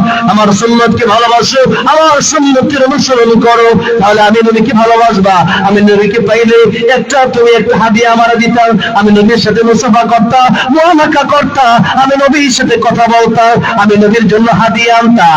এই তো আমি নবী তো এখন তোমাদের সামনে যেহেতু নাই, সুতরাং কি করবা, আমার সুন্নত তোমরা অনুসরণ করো, আমাকে তোমরা ভালোবাসবা মানে আমার সুন্নতের পাবন্দি করো। লাকাদ কানা লাকুম ফি রাসূলিল্লাহি উসওয়াতুন হাসানাহ। আল্লাহ বলতেছেন ও পৃথিবীর মানুষ, আমার নবীর মধ্যে তোমাদের জন্য রেখেছি উত্তম আদর্শ। তাহলে আদর্শ মডেল যদি মানতে হয়, আমার নবী যা করছে আমরা তা করব, আমার নবী যা করে নাই আমরা তা করব না। আমার ভাইরা বাবাজিরা, এখন নবীজি কি গান বাজনা করছে? ভাইরা বাবাজিরা, এখন আমরা তো গান বাজনা করি। নবীজি সুদ খাইছে? আমরা খাই। নবী ঘুষ খাইছে? আমরা খাই। নবী মিথ্যা বলছে? আমরা বলি। নবী গীবত করছে? আমরা করি। তাই নবী যা করছে আমরা তা করব। কারণ নবী যা করছে তা তো সব উল্টা। কিন্তু একজন মনে করতেছে যে আমি মনে হয় জান্নাতের মেম্বার হয়ে বসেছি, কিন্তু এত তো সহজ না। আমি নবীরে মানতে না জানা যাবেন না, এত সুযোগ আল্লাহ কয় নাম হাসিব তোমাকে তাদখুলুল জান্নাহ, এমনি তো হবে না। তুমি মনে করছো নবীরে মানবা না আর মনে করবা জান্নাত যাবো, তো হবে না। আল্লাহ বলতেছে হবে না। আল্লাহ বলতে নবীরে মানো, নবী বলছেন ফাত্তাবিউনি, আমার অনুসরণ করো, ইউহিব্বুকুমুল্লাহ ইউহিব্বুকুমুল্লাহ, আল্লাহ তোমাদেরকে ভালোবাসবে, ওয়া ইয়াগফির লাকুম যুনুবাকুম, তোমাদের গুনাহ আল্লাহ মাফ করে দিবে। যেরকম সুবহানাল্লাহ। ভাইরা আমার, তাহলে প্রথম কথা হচ্ছে নবীকে আমাদের ভালোবাসতে হবে, তাইলে আল্লাহ গুনাহ আমাদের মাফ করে দিবে, তাইলে তওবা কবুল হবে। নবীর ভালোবাসা অন্তরে নাই তওবা কবুল হবে না। ভাইরা বাবাজিরা, এবার আসুন যে কথা বলতেছিলাম, নবী বলেন আমার মাস শাবান আর রমজান মাস আল্লাহর মাস। এবার আব্দুল কাদের জিলানী রাহমাতুল্লাহ বলতেছেন এই পৃথিবীতে সবচেয়ে বেশি দাম নবীর, মাখলুকের ভিতরে, আর আমার নবীর উপরে আমার আল্লাহ। আল্লাহর পরে সম্মান মর্যাদা একজনের, তিনি হলেন রাহমাতুল লিল আলামিন। এবার আব্দুল কাদের জিলানী রাহমাতুল্লাহ বলতেছেন যে নবীর যেহেতু মাখলুকের ভিতরে সবচেয়ে বেশি দাম, রমজানের পরে 11 মাসের ভিতরে শাবান মাসের দাম সবচেয়ে বেশি, আর মাখলুকের উপরে যেমন খালেক আল্লাহর দাম সবচেয়ে বেশি, 12 মাসের ভিতরে রমজানের দাম সবচেয়ে বেশি। যেরকম মারহাবা। তাহলে রমজান সামনে আসতেছে, আর রমজান পাওয়ার জন্য নবীজি প্রথমেই যে ইবাদত করতেন, ওই ইবাদতের নাম হচ্ছে দোয়া। ওই ইবাদতের নাম কি বলেন? ওই ইবাদতের নাম কি? দোয়া। দোয়া, দোয়া। নবী বলেন তাকদীর কোনো কিছুর মাধ্যমে পরিবর্তন হয় না। তাকদীর মনে করেন আপনার হায়াত 50 বছর, তাকদীরে লেখা আছে 50 বছর লেখা, এটা তাকদীরে। এই পৃথিবীতে কি হবে না হবে আল্লাহ, এটা তাকদীরটা এই পৃথিবী সৃষ্টির 50,000 বছর আগে লেখা রাখছে লৌহে মাহফুজে। জোরে বলেন কোথায়? জোরে বলেন কোথায়? লৌহে মাহফুজ। কোরআন শরীফে আছে না নাই? ফি লাওহিম মাহফুজ, সূরা বুরুজের শেষে আছে না? আল্লাহ সূরা ইয়াসিন আবার বলতেছেন ওয়া কুল্লু শাইইন আহসাইনাহু ফি কিতাবিন মুবিন।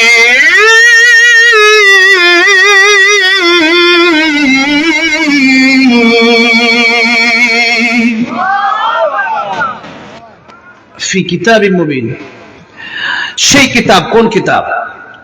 ফি ইমামিন মুবিন, ফি কিতাবিন মুবিন। সেই কিতাব লৌহে মাহফুজ। লৌহে মাহফুজটা ইসরাফিল আলাইহিস সালামের যে কপালে যে 2 বুরু এনে রাখা আছে লৌহে মাহফুজ। কার কোথায়? ইসরাফিল আলাইহিস সালামের এই 2 বুরুর মাঝখানে। জোরে করে মারহাবা। সেই ইসরাফিল আলাইহিস সালাম এখানে লৌহে মাহফুজ রাখার, এই লৌহে মাহফুজটার পরিমাপ কতটুকু? এই পৃথিবী আকাশ থেকে নিয়ে জমিন যতটুকু বড়, পৃথিবীর এক প্রান্ত থেকে আরেক প্রান্ত যত বড়, লৌহে মাহফুজটাও তত বড়। সুবহানাল্লাহ। সেই লৌহে মাহফুজে এটা লেখা আছে যে একটু পরে কে বাঁচবে আর কে মরবে, এটা লেখা আছে। আগামীকাল সকালে কে আলু ভর্তা ডাউল খাবে, কে শাক খাবে, সবজি খাবে, আর কারা মুরগি গুস্ত খাবে, ওটা লেখা আছে। যেরকম সুবহানাল্লাহ। এই তাকদীর, তাই আত-তাকদীরু বিখাইরিহি ওয়া শাররিহি মিনাল্লাহি তাআলা। ঈমান আমানতু বিল্লাহি ওয়া মালাইকাতিহি ওয়া কুতুবিহি ওয়া রুসুলিহি ওয়াল ইয়াউমিল আখির ওয়াল কদরি খাইরিহি ওয়া শাররিহি মিনাল্লাহি তাআলা ওয়াল বা'থ বা'দাল মাউত ঈমান মুফাসসাল। তাহলে এই তাকদীর লেখা আছে, তবে কথা হচ্ছে নবী বলতেছেন তাকদীর পরিবর্তন হয় না কোনো কিছুর মাধ্যমে ইল্লা দোয়া। দোয়ার মাধ্যমে মানুষের তাকদীর পরিবর্তন হয়ে যায়। এখন দোয়া কার কবুল হয় বেশি? নবী কয় তোমার মা বাবা। জোরে বলেন সুবহানাল্লাহ। মা বাবার দিকে একবার তাকাও, আমার আল্লাহ কবুল হজের সওয়াব দিয়ে দিবে। আমি এই বছর হজে যাব, তা আমি বছরে একবার হজে যেতে পারবো, তার চেয়ে বেশি যেতে পারবো? বাকি সময় করলে উমরা হবে। বছরে হজ করা যায় কয়বার?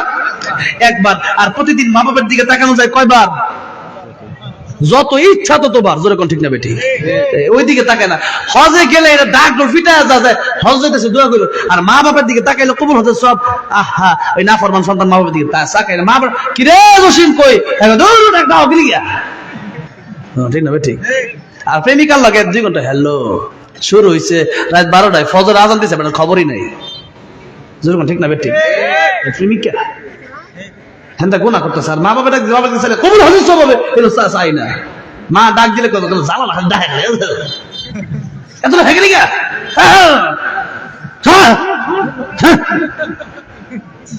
কিয়া তো মানে এর ভালো লাগে না, মানে মা ডাক দিছে এখন আমার জ্বালা, এটা জ্বালা মনে করছে, জ্বালা। আর প্রেমিকা ফোন দিছে, এটা রহমত মনে করছে। ঠিক না বেশি? হ্যাঁ রহমত তো চা সেবিকার লাগে 6 ঘন্টা কথা দিবার। মা ডাক দিলে একটা ফোন তো না, আল্লাহ রহমত কি গিয়া, তুমি বিপদ কি গিয়া, বিপদে তো তোমাকে রহমত আইবে। নবী বলতেছেন মা আর বাপের দিকে তাকাও, একটা কবুল হজের সওয়াব। জোরে কোন সুবহানাল্লাহ। সাল্লাল্লাহু আলাইহি রাসূলুল্লাহ ইয়া হাবিবাল্লাহ, মার বাপের দিকে একবার তাকালে একটা কবুল হজের সওয়াব হয়ে যায়। আর মার বাবার দিকে যদি আমি 100 বার তাকাই, নবী বলতেছেন সবিরে 100 বার কেন তাকাবা, তাকাতে তাকাতে অস্থির হয়ে যাবা, আমার আল্লাহ সওয়াব দেওয়ার বেলায় কোন অস্থির হবেন না। তাহলে মা বাপের দিকে তাকাবেন তো কেমনে?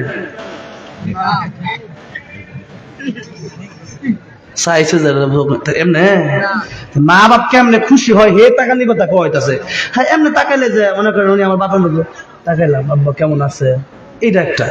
আর একটা হলো যে মনে করেন যে তাকায় থাকলেন কিন্তু মালটা শীতের কম্বল নাই দেন না, বাবা জুতা নাই দেন না, আপনার 10 পথ খাওয়ান আর মা বাবা বর্তমান খাইতে না, তাহলে আপনি কি এর সন্তান?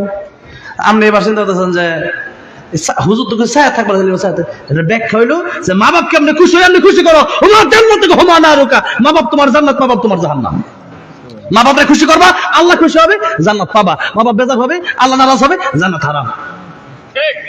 নবী যাচ্ছেন রাস্তা দিয়া, এক কবর আযাব হইতাছে। কবর কি হইতাছে? কবর আযাব হয় কি হয় না? হয়। নবী একবার বলতেছেন আমি উম্মতের জন্য দোয়া করতাম যে আমার উম্মত যেন কবর আযাব দেখে, কিন্তু দোয়া করি না কেন? যে আমার এই উম্মত কবরের লাশ নিয়ে যাবে না।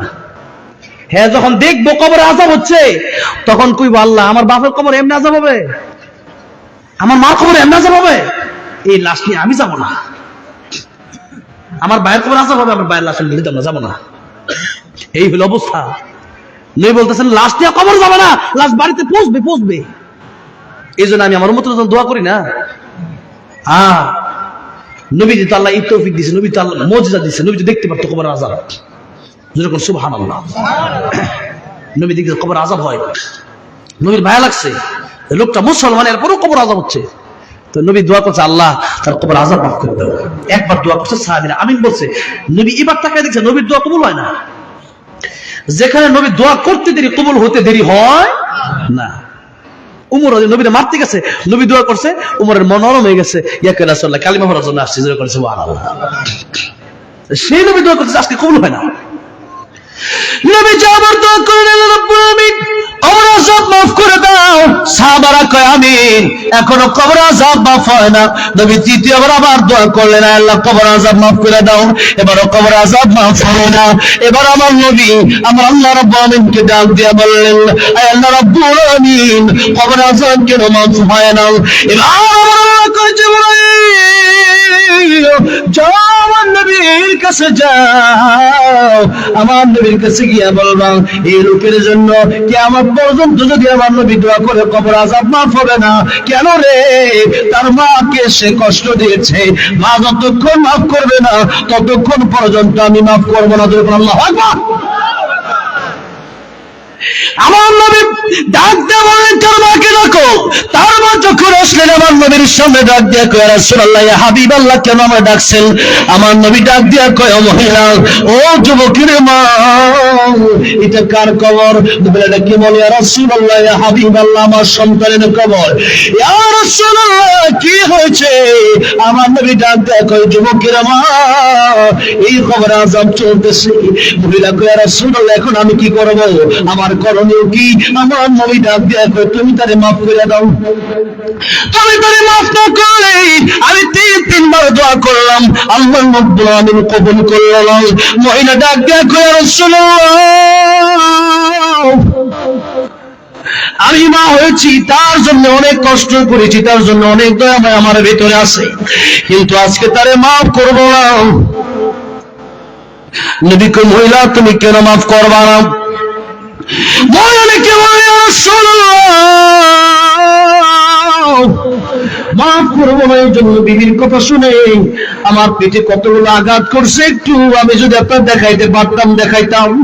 ইয়া রাসূলুল্লাহ, আমার সন্তান মৃত্যুবরণ করার আগে আমার যে বাড়িগুলো দিয়েছে, যে আঘাতগুলো করেছে, ওই আঘাতগুলো এখন, ওই আঘাতের দাগগুলো এখনো যায় নাই। ইয়া রাসূলুল্লাহ, ইয়া হাবিবাল্লাহ, আমি কি করব? আমি তারে মাফ করে কেমনে? অনেক আদর ভালোবাসা দিয়েছিলাম, কিন্তু আমার আদর ভালোবাসা আমার সন্তান তো দেয় নাই। এটা সত্য হয়ে গেছে, আমার সন্তানের অত্যাচারের কারণে, আমার সন্তানের বেয়াদবির কারণে। আমার নবী এবার কান্না শুরু করলেন, ডাক ডাক, আল্লাহ, এই মা যদি সন্তানকে মাফ না করে, সন্তানের কবর আযাব তো মাফ হবে না। আল্লাহ রাব্বুল আলামিন, এখন আমি কি করতে পারি? আল্লাহ রাব্বুল আলামিন, আমি একটা দোয়া তোমার কাছে করি। আল্লাহ রাব্বুল আলামিন, এই যে কবরে আযাব তুমি আমার দেখার তৌফিক দিয়েছো, দয়া করে মেহেরবানি করে এই সন্তানের মাকে তুমি কবরে আযাব দেখার তৌফিক দান করো। আল্লাহ রাব্বুল আলামিন, আমার মনে হয় এই সন্তানের মা যদি কবরে আযাব দেখে, তার মন ঠিক থাকবে না, সইতে পারবে না, কারণ কবরে আযাব বড় কঠিন। গরু ছাগল কবর আযাব দেখলে ছোটাছুটি করতে থাকে, মানুষ কবর আযাব দেখে না, পশু পাখি ঠিকই কবর আযাব দেখে। কবর রওযাতুম মিন রিয়াজিল জান্নাহ আও হুফরাতুম মিন হুফারিন। কবর কারো জন্য জান্নাতের বাগান হয়ে যায়, কারো জন্য জাহান্নামের বাগান হয়ে যায়, জাহান্নামের গর্ত হয়ে যায়। গতকালকে পাবনা মাহফিল ছিল, যাচ্ছিলাম ওয়াজ করে, যে কমিটি থেকে যে আলে বাবাকে নিতে আসলো, সেই আলে বাবাকে বললো, হুজুর, যে লোকটা মারা গেল দেখলেন, লাশটা কাটে শুয়ে আছে, এই লোকের বাহাদুরের কারণেই এলাকায় আমরা থাকতে পারি নাই। একটা লোকের কাছে বড় মাছ দেখতে নিয়ে যায়, তো লোকটার টাকা দিত না, কিছু বলতে পারে না। মানুষ তার জুলুম অত্যাচার সইতে সইতে আজকে লোকটা মরে গেছে, মানুষ বড় খুশি হয়ে গেছে। আর নেককার লোক যখন মারা যায়, নবী বলেন, বাকাতিস সামাওয়াতু ওয়াল আরদ, আল্লাহর আকাশ কাঁদতে থাকে, আল্লাহর জমিন কাঁদতে থাকে। নেককার মানুষ যখন মারা যায়, তখন আমার আকাশ কান্দে, আল্লাহ, এই লোকের আমল তো আমার আকাশ দিয়ে যেত, সোমবার বৃহস্পতিবার যেত, শাবান মাস, এই শাবান মাসে বাৎসরিক আমল নামা আকাশ দিয়ে নিয়ে যায় ফেরেশতারা। আকাশ থেকে বলে, আল্লাহ, এই লোকটা এতদিন আমল করেছে, তার আমলটা আমার কাছ দিয়ে যেত, আমার বড় ভালো লাগতো। আর আজকে থেকে লোকটা মারা গেল, লোকটার আমল নাম আমি আকাশ দিয়ে যাবে না, আমি আকাশের বড় ভালো লাগতো, আমি আকাশ সুগানে মুখরিত হয়ে যেতাম। জমিন থেকে বলে,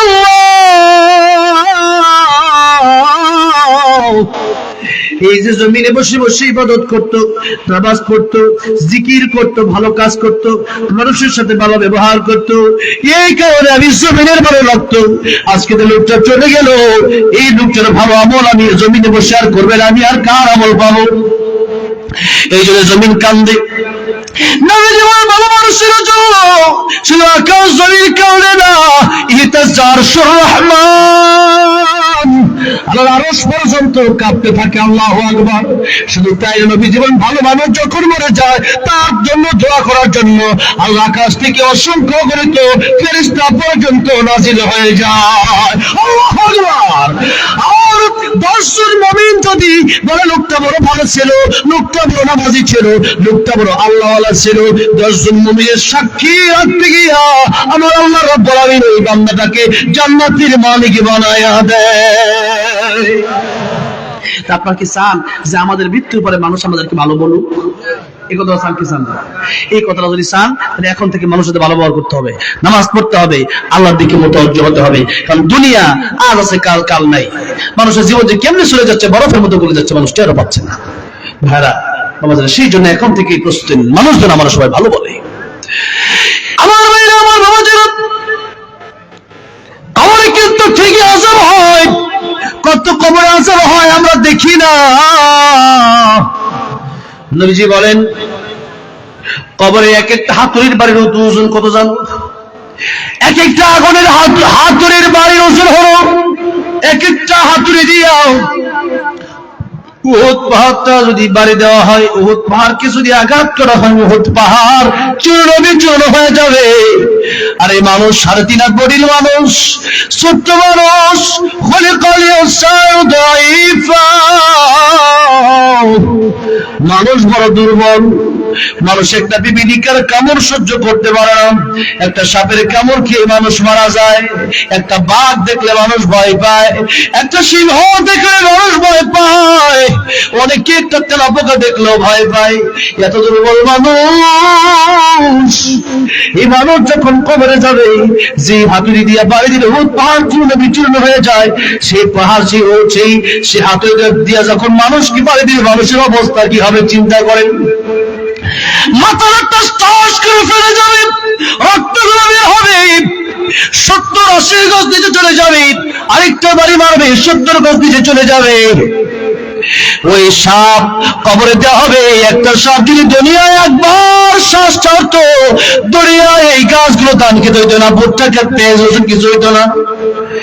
সেই সাপ আল্লাহ কবরে দিয়ে দিবে।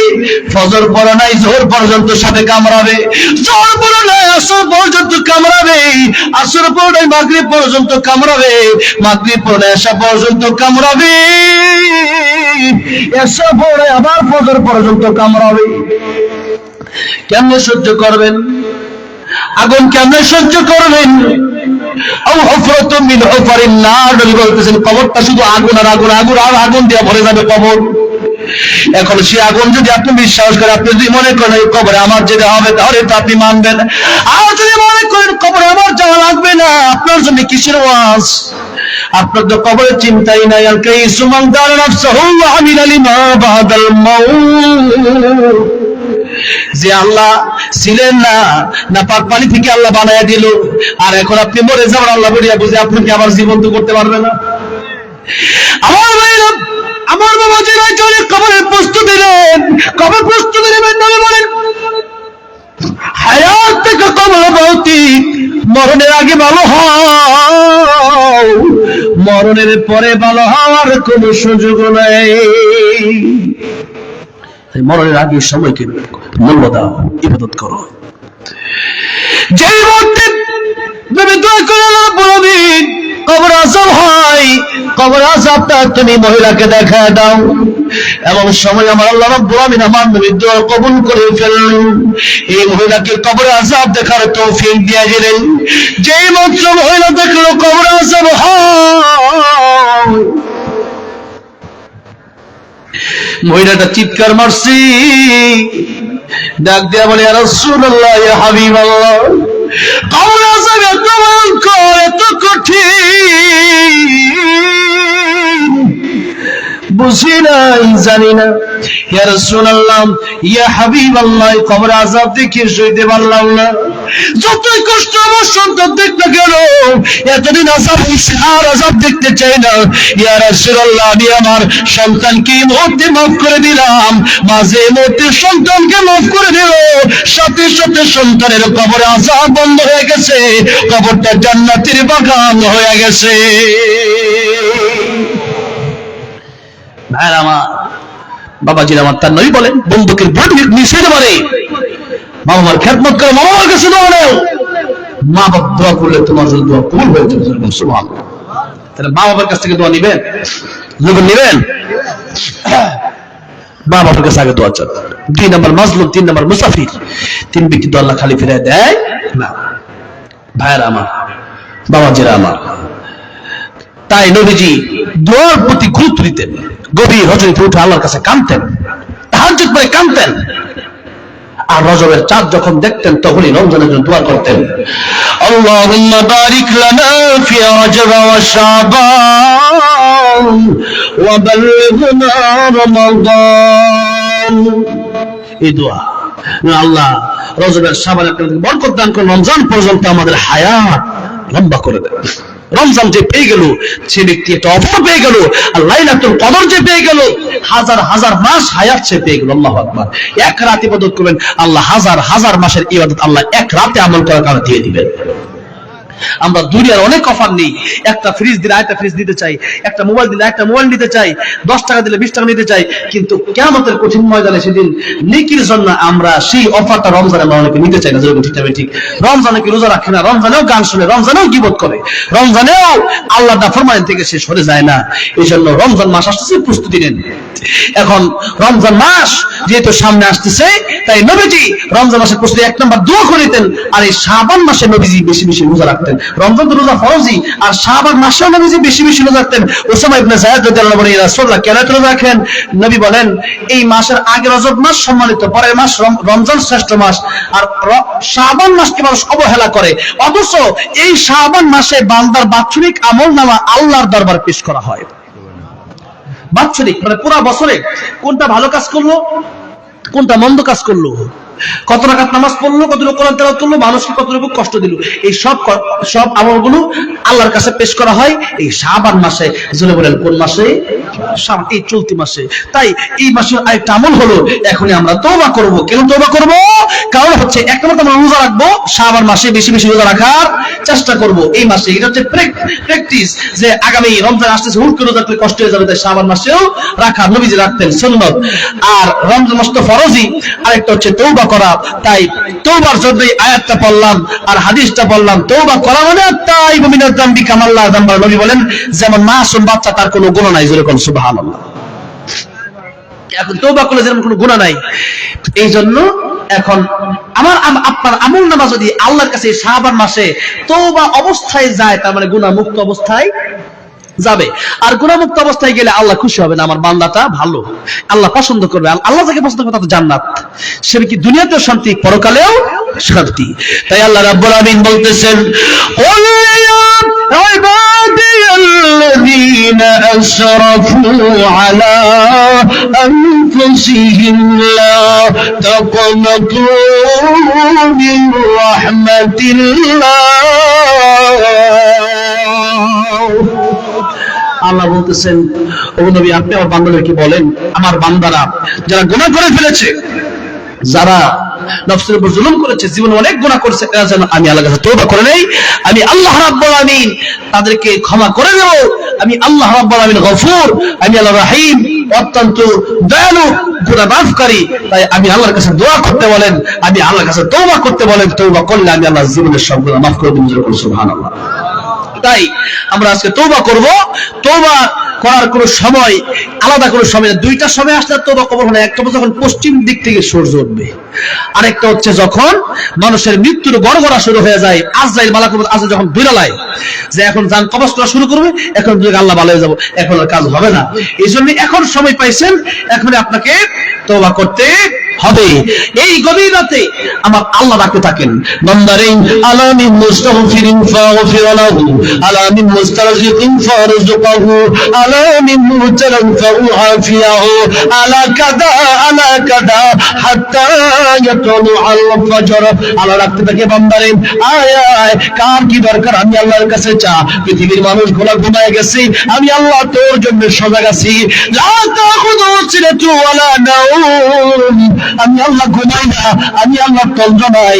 ও বান্দারে, পৃথিবীতে এই গভীর রজনীতে মানুষ ঘুমিয়ে যায়, তুই বিপদে পড়লে তোর বিপদ থেকে উদ্ধার করার জন্য আমি আল্লাহ রাব্বুল আলামিন ঘুমাই না, সজাগ থাকি।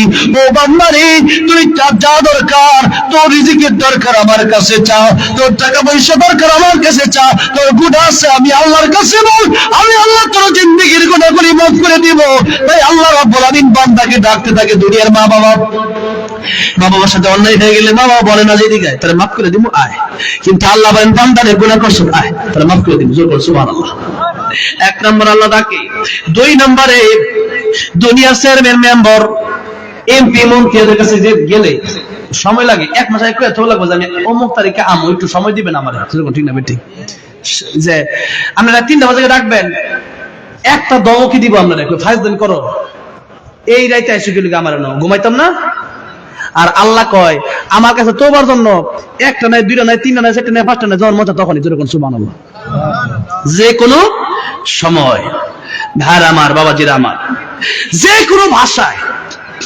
এখন মনে করেন একজন এমপি বাংলা ভাষা বুঝে, ইংলিশ বোঝে না, ফার্সি বোঝে না। এখন সে ফ্রান্স থেকে একজন আইছে, সেই আমেরিকা থেকে ইংলিশ দিছে, বুঝতো না, বুঝতে খবর কষ্ট হয়ে যাবে, বাংলা ভাষা ট্রান্সলেট করে লইও। মানে আল্লাহ রাব্বুল আলামিন সমস্ত ভাষা বুঝে কি বুঝে না, জোরে বলেন। এমপি মন্ত্রীর কাছে গেলে বলে, মানে বালার ড্রেস পিন দেয়া, মনে করেন একটু ভিআইপি হয়ে যাওয়ার লাগে, যে এমপি সাহেবের কাছে যাচ্ছি, আল্লাহর কাছে তওবা করলে কি স্বর্ণের ড্রেস পরানো লাগবো, রূপা দিয়ে ভিজা আনো লাগবো? তাহলে কি ধান খেত আছেন, কাম করতেছেন, মাটির কৌতালদার খুব দিচ্ছেন, মঞ্চে তওবা করার জন্য কৌতালদার থইয়া ফিরে আল্লাহ তওবা করলাম, ঠিক না বেটি? যে কোনো অবস্থায়, যে কোনো ড্রেস পরে আল্লাহ রাখেছে, যে কোনো টাইমে, যে কোনো অবস্থায়, যে কোনো ড্রেস পরে যখন মনে চায় তখনই আল্লাহর কাছে তওবা করলে আল্লাহ আমি তওবা কবুল করুন, সুবহানাল্লাহ।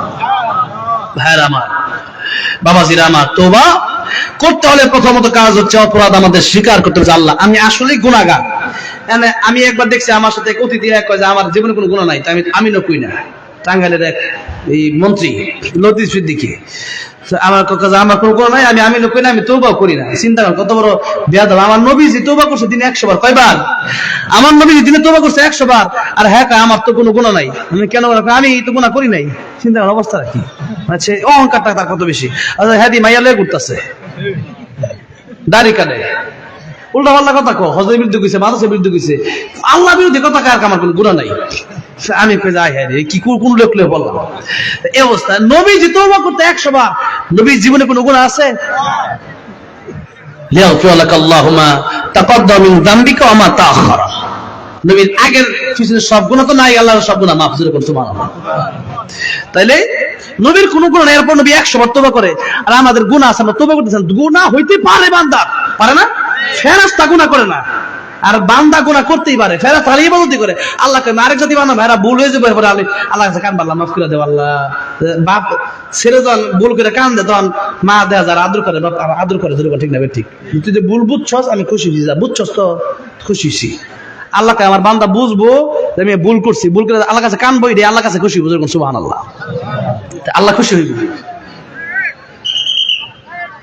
তাইলে আল্লাহর কাছে কানতে হবে, আমাদের ভুল স্বীকার করতে হবে, এরপরে অনুতপ্ত হতে হবে যে না, কাজটা করছি এটা ভালো করি নাই, জিনা করছি ভালো করি নাই, মদ খাইছি, গান শুনছি ভালো করি নাই, নাচানাচি দেখছি ভালো করি নাই, পর্দা করি নাই ভালো করি নাই, নামাজ পড়ি নাই ভালো করি নাই। এই যে অনুতপ্ত হতে হবে। এরপরে 3 নম্বরে এই পাপটা বন্ধ করে দিতে হবে, যে আর করবো না, এই পরিবার নিয়ত নিয়ে তওবা করতে হবে। 4 নম্বরে এই পাপকে ঘৃণা করতে হবে। 5 নম্বরে পাপ না করার ওয়াদা করতে হবে। ভাইরা আমার বাবাজি, এই 5টা কাজ করে আমরা তওবা করব। এবার তওবা যে করব আল্লাহর কাছে, আল্লাহর হক, নামাজ পড়ে নাই, মিথ্যা কথা বলছেন, নামাজ পড়ে নাই, তারপরে মনে করেন যে মদ খাইছেন, গাঁজা খাইছেন, গান শুনছেন, নাচানাচি করছেন, বিভিন্ন সময় বিভিন্ন কিছু করছেন, আল্লাহ না করছে আপনি করছেন, এটা হলো আল্লাহর হক। এটা হলো এই তো আল্লাহ মাফ করবে, কিন্তু বান্দার 10,000 টাকা মাইরা খাইছেন, বোনের জমি মাইরা খাইয়া লাইছেন, এটা আল্লাহ মাফ করবো না, বরং এটা বান্দার কাছে, বান্দার হক বান্দারে ফিরা দিয়া বান্দার কাছে মাফ চাই তুইব, বান্দা মাফ করলে আল্লাহ মাফ করবে। তাই আজকে আমরা পাপ যা করছি আল্লাহর কাছে তওবা করে আল্লাহ যেন মাফ করে দেয়, আর বান্দার হক থাকলে বান্দার হক আমরা ফিরাই দিব ইনশাআল্লাহ। দুরূদ শরীফ পড়ি। আল্লাহুম্মা সাল্লি আলা মুহাম্মাদ ওয়া আলা আলি মুহাম্মাদ কামা সাল্লাইতা আলা ইব্রাহিম ওয়া আলা আলি ইব্রাহিম ইন্নাকা হামিদুম মাজিদ। আল্লাহুম্মা বারিক আলা মুহাম্মাদ ওয়া আলা আলি মুহাম্মাদ কামা বারাকতা আলা ইব্রাহিম ওয়া আলা আলি ইব্রাহিম ইন্নাকা হামিদুম মাজিদ। দোয়া হবে। সাইদি সাহেবের গজলটা হুজুর, আল্লামা সাইদি গজলে হুজুর, আল্লামা সাইদি হবে। না আমি কিছু করবো না, আমি 12টা পর্যন্ত কথা, 12টা পর্যন্তই আমি কিছু করতে পারবো, কিছু করার নাই। এমনি মাহফিলে যারা করছে অনেক ঝামেলা, আমি অনেক কষ্ট করে এই মাহফিলে আইছি, না হওয়ার দরকার আছে, আমি অনেক কষ্ট করে না আসছি, তারা যা গজল হবে, না আরো গজ দিতে পারবো না, এখন তো 12:30 বেজে গেছে, দোয়া হয়ে যাবে।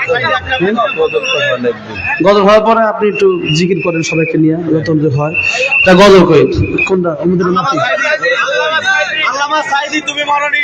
আল্লামা সাইদি বলছেন, আমার বলার মতো অবস্থা আমার নাই। এখানে এই মাহফিলটা 2 বছর আগে করেছেন, তখন এখন আর কাজ কারেক্রম অবস্থা দেখছি, তাই আমার ভালো লাগতেছে না। আমি পরের বিষয় বলছি আমি চলে যাই, আমরা 5,000 টাকা পাঠাচ্ছেন দিয়ে যাই গিয়ে, আমি ওটা করে যাইবার লাইছিলাম গা, তাই এরপর আইসি ভালো লাগতেছে না, এখন আমি যাবো গা। দোয়া করেন, দোয়া 12টা পর্যন্ত বলা, আমি ওয়াজের তালে তালে আধা ঘন্টা বেশি করছি, এখন আবার কি করবো যে গজল আমি একটা কিলো আরেকটা কিবার করবো আমি এটা জানি, আর 500 কিলো করবো আর 1,000 কর। আল্লামা সাইদির বক্তব্য বেশি, হ্যাঁ কোনটা কামু না সভাপতি সব দিকে বিদায় ফাইনাল তাহলে 1 কোটি করে 2টা কই দিতেছি। ও মদিনার মাটি রে,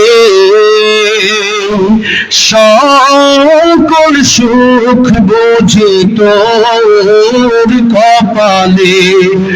ও মদিনা রে, পরব কি আমার নবী, যার লাগি পাগল সবই, যার তরে হইল সৃষ্টি ত্রিভুবন।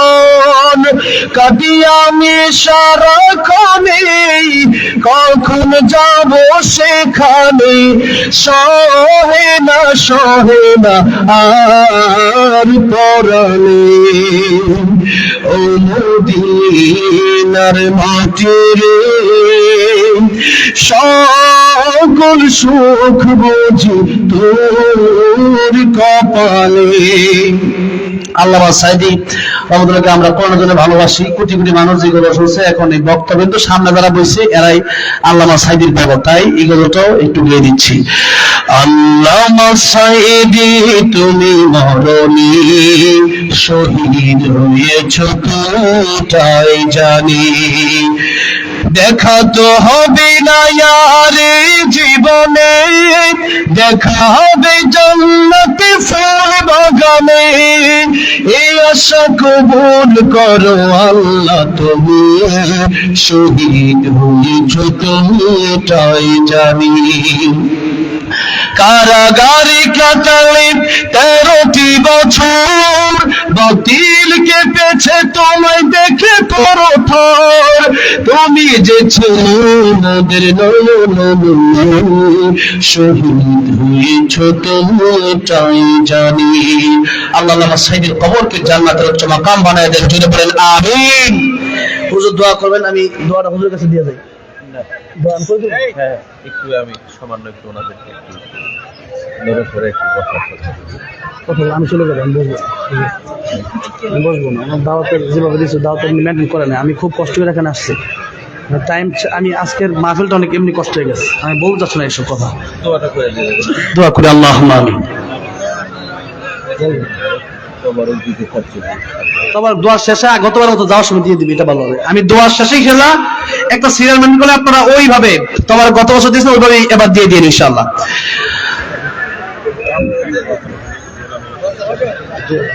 দোয়া চলো হুজুর দোয়া করুন। কমপ্লিট না হলে আমি বসবো না। আমি 12টা পর্যন্ত বলছি, আধা ঘন্টা বেশি হয়েছে, আমি আর বসবো না। আমি টাইম টু টাইম সব মাহফিল একরকমই মাহফিল, পুরো আমার জঙ্গল আমেল হয়ে গেছে, বুঝতেছেন না কেন? আমি সভাপতি হিসেবে দুটা কথা বলি। আপনি বলেন, আমি চলে যাই, আমি ঢাকা যাবো, ঢাকা যাবো 5 বছর। ঠিক আছে, এখন কমিটি যেরকম আমি এরকম বলে দিচ্ছি, আমি বলতে পারি। এখন তো এখন 2 ঘন্টা সময় আর কি দেবো ভাই? ঠিক আছে, সভাপতি সাহেব বলছে এখন কি করবো, এখন উনি একটু কথা বলবো, কারণ বলতে কিছু আধা ঘন্টা লাগবে। আসসালামু আলাইকুম ভাই ওঠেন না। আচ্ছা ভাই, না আমি থাকবো, আমার এই সময়টা বলা আসো, দোয়াটা করে দেবেন না? সময়ের কসম আল্লাহ কাছে, আমি সময় ভাবে বলেছি 12টা পর্যন্ত বলে দিচ্ছি আগে। দোয়াটা করে দেবেন। এই মাহফিল আমি আসতেই চাইছিলাম না করছি বাবা, আমি আসবো না, কমিটির অবস্থা ভালো না জানি, সোশ্যাল কিছুই জানতে বক্তব্য করে দেবেন। আলহামদুলিল্লাহ, আল্লাহ পাকের কমিটির সমস্যা কেন? আমার সমস্যা না, আমি কি করবো? 3 বছর আগে কমিটি ছিল, এখন আছে। আমাদের কি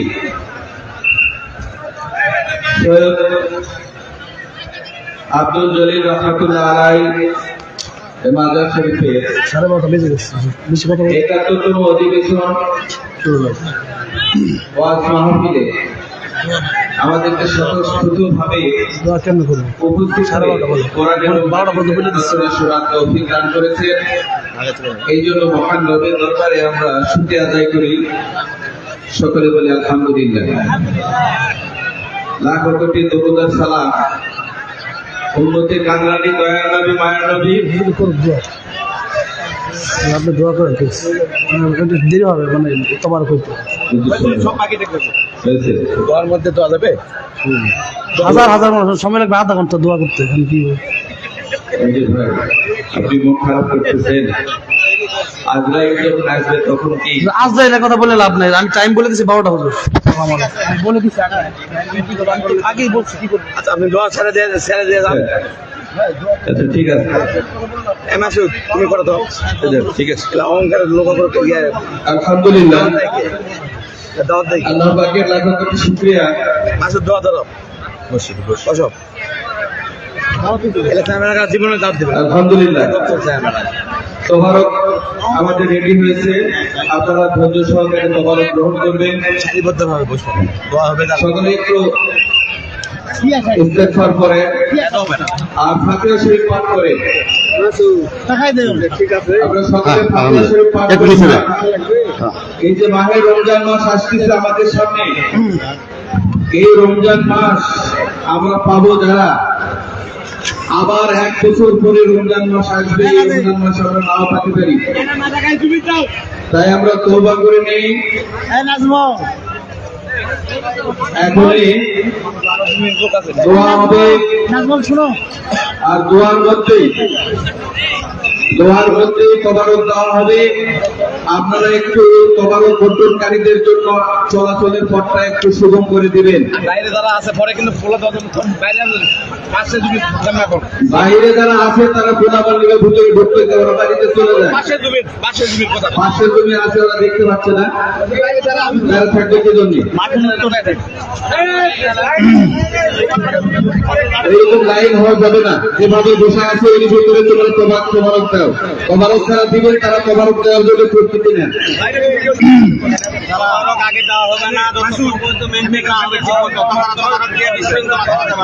সরাসরি বলে দাও যে সিরিয়ালে বসো,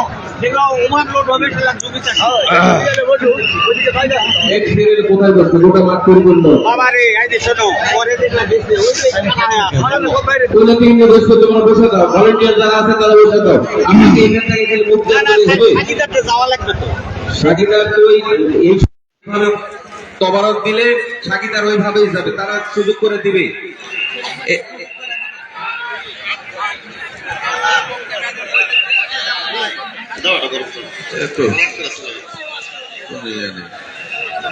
আপনারা একটু ফাতিহা শরীফ পাঠ করেন, ইস্তেগফার পাঠ করেন।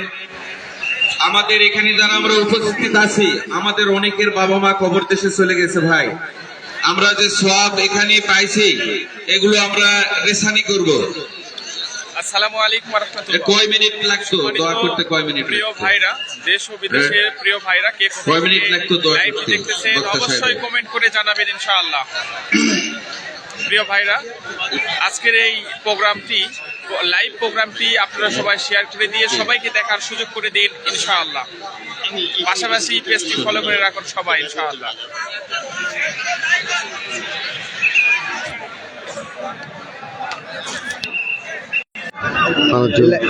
এই ওয়াজের এই মনে করবে যে এই স্যাটেলাইটের মাইক্রোফোন শুনেন, আপনারা সঠিকভাবে দিক নির্দেশনা দেন। আপনারা কি করবেন? এই দোয়ার মধ্যে তোবারক দিবেন না দোয়া শেষ করে দিয়ে তোবারক দিবেন? আপনারা সিদ্ধান্ত দেন ওখানে কর্তৃপক্ষ। এক একজন এসে এক এক কথা বলতেছেন, তাহলে হবে না। না আপনি লাইন দেন আমারটা। নাই না দেওয়ার মতো এখানে আরে ওই কাজটা দে। বাইরে যাবে, উন্নতি করে বাইরে যাবে।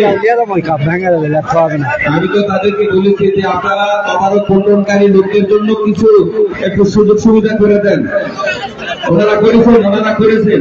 আপনি তোবারক দেন, যান। বাইরে যে লোক আছে পাবে নাকি জানি না। আগে তোবারক দিনে না, ওয়াজ শুনেছে, ভিতরে দেন তো। কত কথা কেন তোবারক দেন আর দোয়া হবে। ভাই আপনারা ইস্তেগফার করেছেন।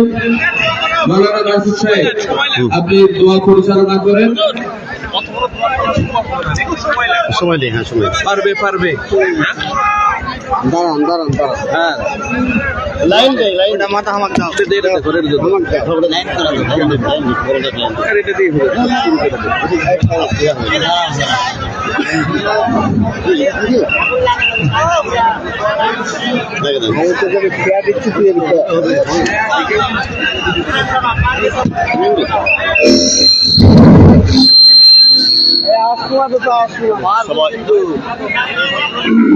সবাই আমরা দরুদ পড়ছি। আল্লাহুম্মা সাল্লি আলা মুহাম্মাদ ওয়া আলা আলি মুহাম্মাদ কামা সাল্লাইতা আলা ইব্রাহিম ওয়া আলা আলি ইব্রাহিম ইন্নাকা হামিদুম মাজিদ।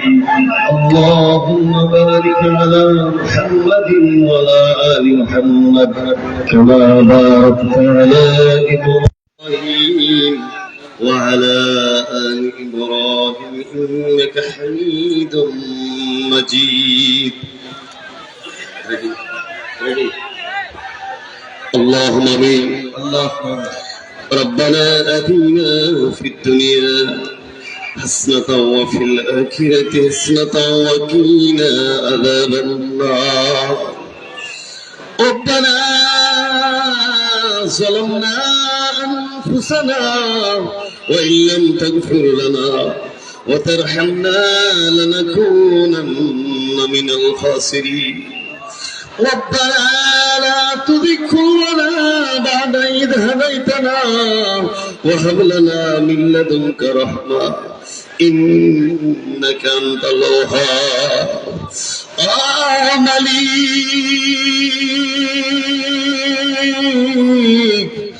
মালিক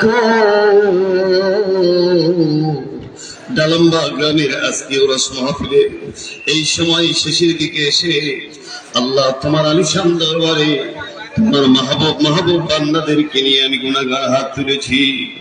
মালিক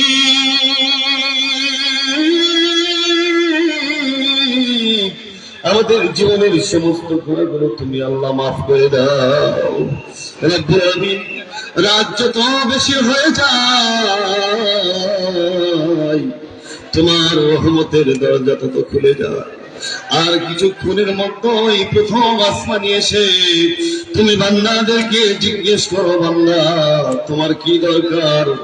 গভীর রাতে তুমি জিজ্ঞেস করো, ও বান্দা কে তুমি অসহায় আছো, কে তুমি অসুস্থ আছো, কে তুমি ঋণগ্রস্ত আছো? ও আরশের মালিক, তুমি তো আলিমুম বিজাতিস সুদূর। আল্লাহ তুমি মানুষের অন্তরের খবর তুমি আল্লাহ ভালো জানো।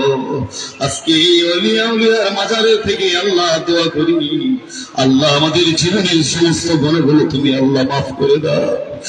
সন্ধ্যার পর থেকে যাবৎ পর্যন্ত যত কথা হয়েছে গো মালিক, সমস্ত কথার আমল করার তৌফিক তুমি আল্লাহ আমাদের দান করো।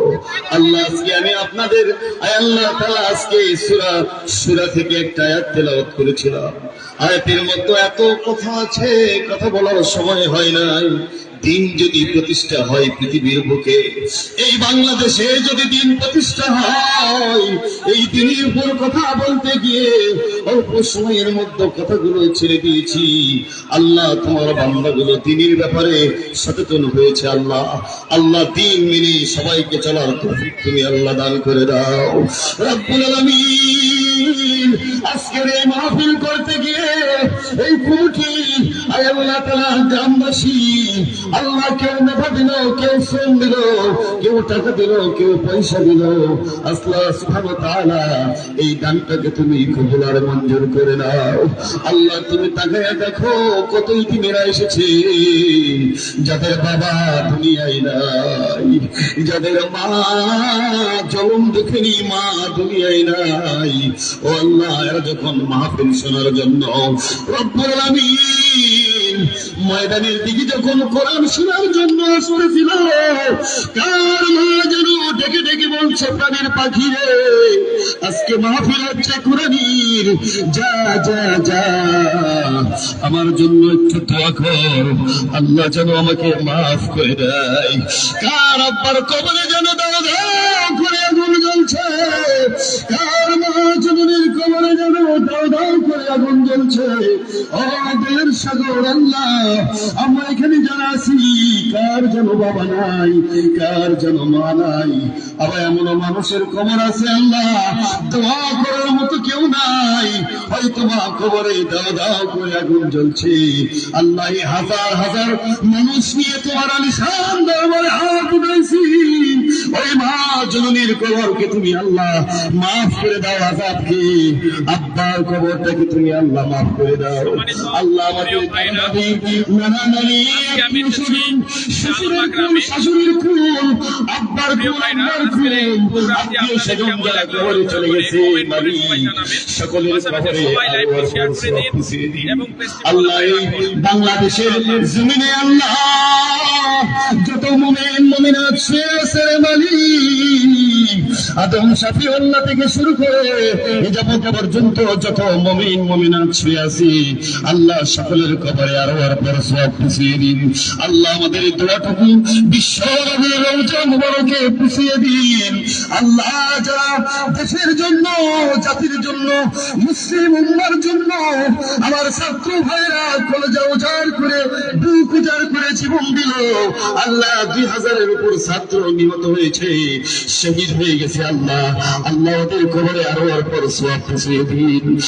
দয়ার সাগর আল্লাহ, প্রায় 2300-র মতো একজনের কারো হাত নাই, কারো পা নাই, কারো চোখ নাই, হসপিটালের বারান্দায় কাতরাইতেছে। আল্লাহ ওদেরকে শিফায়ে নাজিলা কামিলা জামিল তুমি আল্লাহ দান করে দাও। আল্লাহ আমাদের বাংলাদেশটাকে কোরআনের জন্য তুমি আল্লাহ কবুল করে নাও। ওমরের মতো নেতা আমাদের পাঠাও আল্লাহ সুবহানাহু ওয়া তাআলা। আমার অনেক পর্দার অন্তরালের মা বোনেরা আছে আল্লাহ, ওদেরকেও তুমি আল্লাহ মাফ করে দাও। আল্লাহ ওদের আদর্শ ফাতেমার মতো হওয়ার তৌফিক দান করে দাও, ওদের আদর্শ আসিয়ার মতো হওয়ার তৌফিক দান করো, ওদের আদর্শ মরিয়মের মতো হওয়ার তৌফিক দান করো। ও দয়ার সাগর আল্লাহ, এমন সন্তান সন্ততি দান করো যাদের দিকে তাকালে তোমার কথাগুলো মনে পড়ে যায়। আল্লাহ আমার ডালম্বাকে কবুল করো, পাইকপাড়াকে কবুল করো, টহরপুরকে কবুল করো, গোটা আদমদীঘি উপজেলাকে কবুল করো, গোটা বাংলার জমিনটাকে কোরআনের জন্য তুমি আল্লাহ কবুল করে নাও। মানুষ একটাবার কোরআন দেখুক। কোরআনের সমাজ যখন হবে, সংসদ ভবন থেকে যখন নামাজের আইন পাশ করা হবে, মানুষগুলো নামাজি হয়ে যাবে, আল্লাহওয়ালা হয়ে যাবে, তাকওয়াশীল হয়ে যাবে।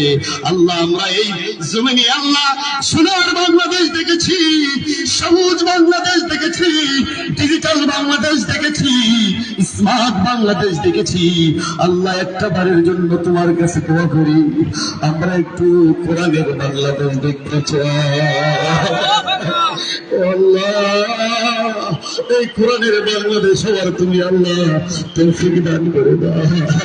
আল্লাহ ওমরের মতো একজন শাসক পাঠাও, আবু বকরের মতো আমলদার পাঠাও, উসমানের মতো দানশীল পাঠাও, আলীর মতো আলিম পাঠাও। আল্লাহ তোমার তো কোনো শেষ নাই, তুমি শুধু বলবা কুন ফায়াকুন আর সব কিছু হয়ে যাবে। ও দাদি আল্লাহ, কোরআনের লোকগুলো কোরআনের দাওয়াত দিতে গিয়ে যারা কোরআনের জন্য ফাঁসির কাজটি উঠেছে, আল্লাহ ওদেরকে শহীদ হিসেবে কবুল করে নাও, ওদের কবরটাকে জান্নাতের বাগান বানিয়ে দাও। ও আল্লাহ, বাংলাদেশের শ্রেষ্ঠ মুফাসসির আল্লামা সাঈদী এই কোরআন প্রতিষ্ঠা করে গেছে। আজকে বাংলার জমিনে যদি বেঁচে থাকতো, তাকে মার দেওয়ার মতো বাংলার জমিনে মাঠ নাই। আল্লাহ কোরআনের কথাগুলো বলতে বলতে 13টি বছর জেলখানার অন্ধকারে থেকে কবর দেশের বাসিন্দা হয়ে গেছে। আল্লাহ আল্লামা সাঈদীকে তুমি মাফ করে দাও, কবরটাকে জান্নাতের বাগান বানিয়ে দাও। এই দুনিয়া ছেড়ে একদিন আমরা চলে যাবো রে মালিক, আমাদের সকলকে ইমানের মৃত্যু দান করে দাও। আল্লাহ কবরগুলোকে সুন্দর বানায় দিও। আল্লাহ মেয়ে কেমন নিয়ে যেন কবরে যেতে পারি তৌফিক তুমি আল্লাহ দান করে দিও।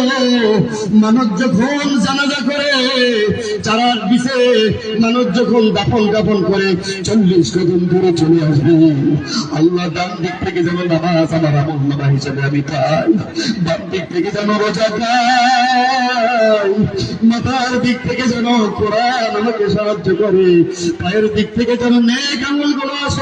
আল্লাহ আল্লাহ তুমি সব ভাইদেরকে এভাবে আমল করার তৌফিক তুমি আল্লাহ দান করে দাও, যেন আমার কবরটা সুন্দর হয়। বিচারের মাঠ আমাদের সামনে, রব্বুল আলামিন 50,000 বৎসরের দিন হবে বিচারের মাঠ, 2-2.5 হাত মানুষের মাথার উপরে সূর্য উঠবে, তামা হয়ে যাবে।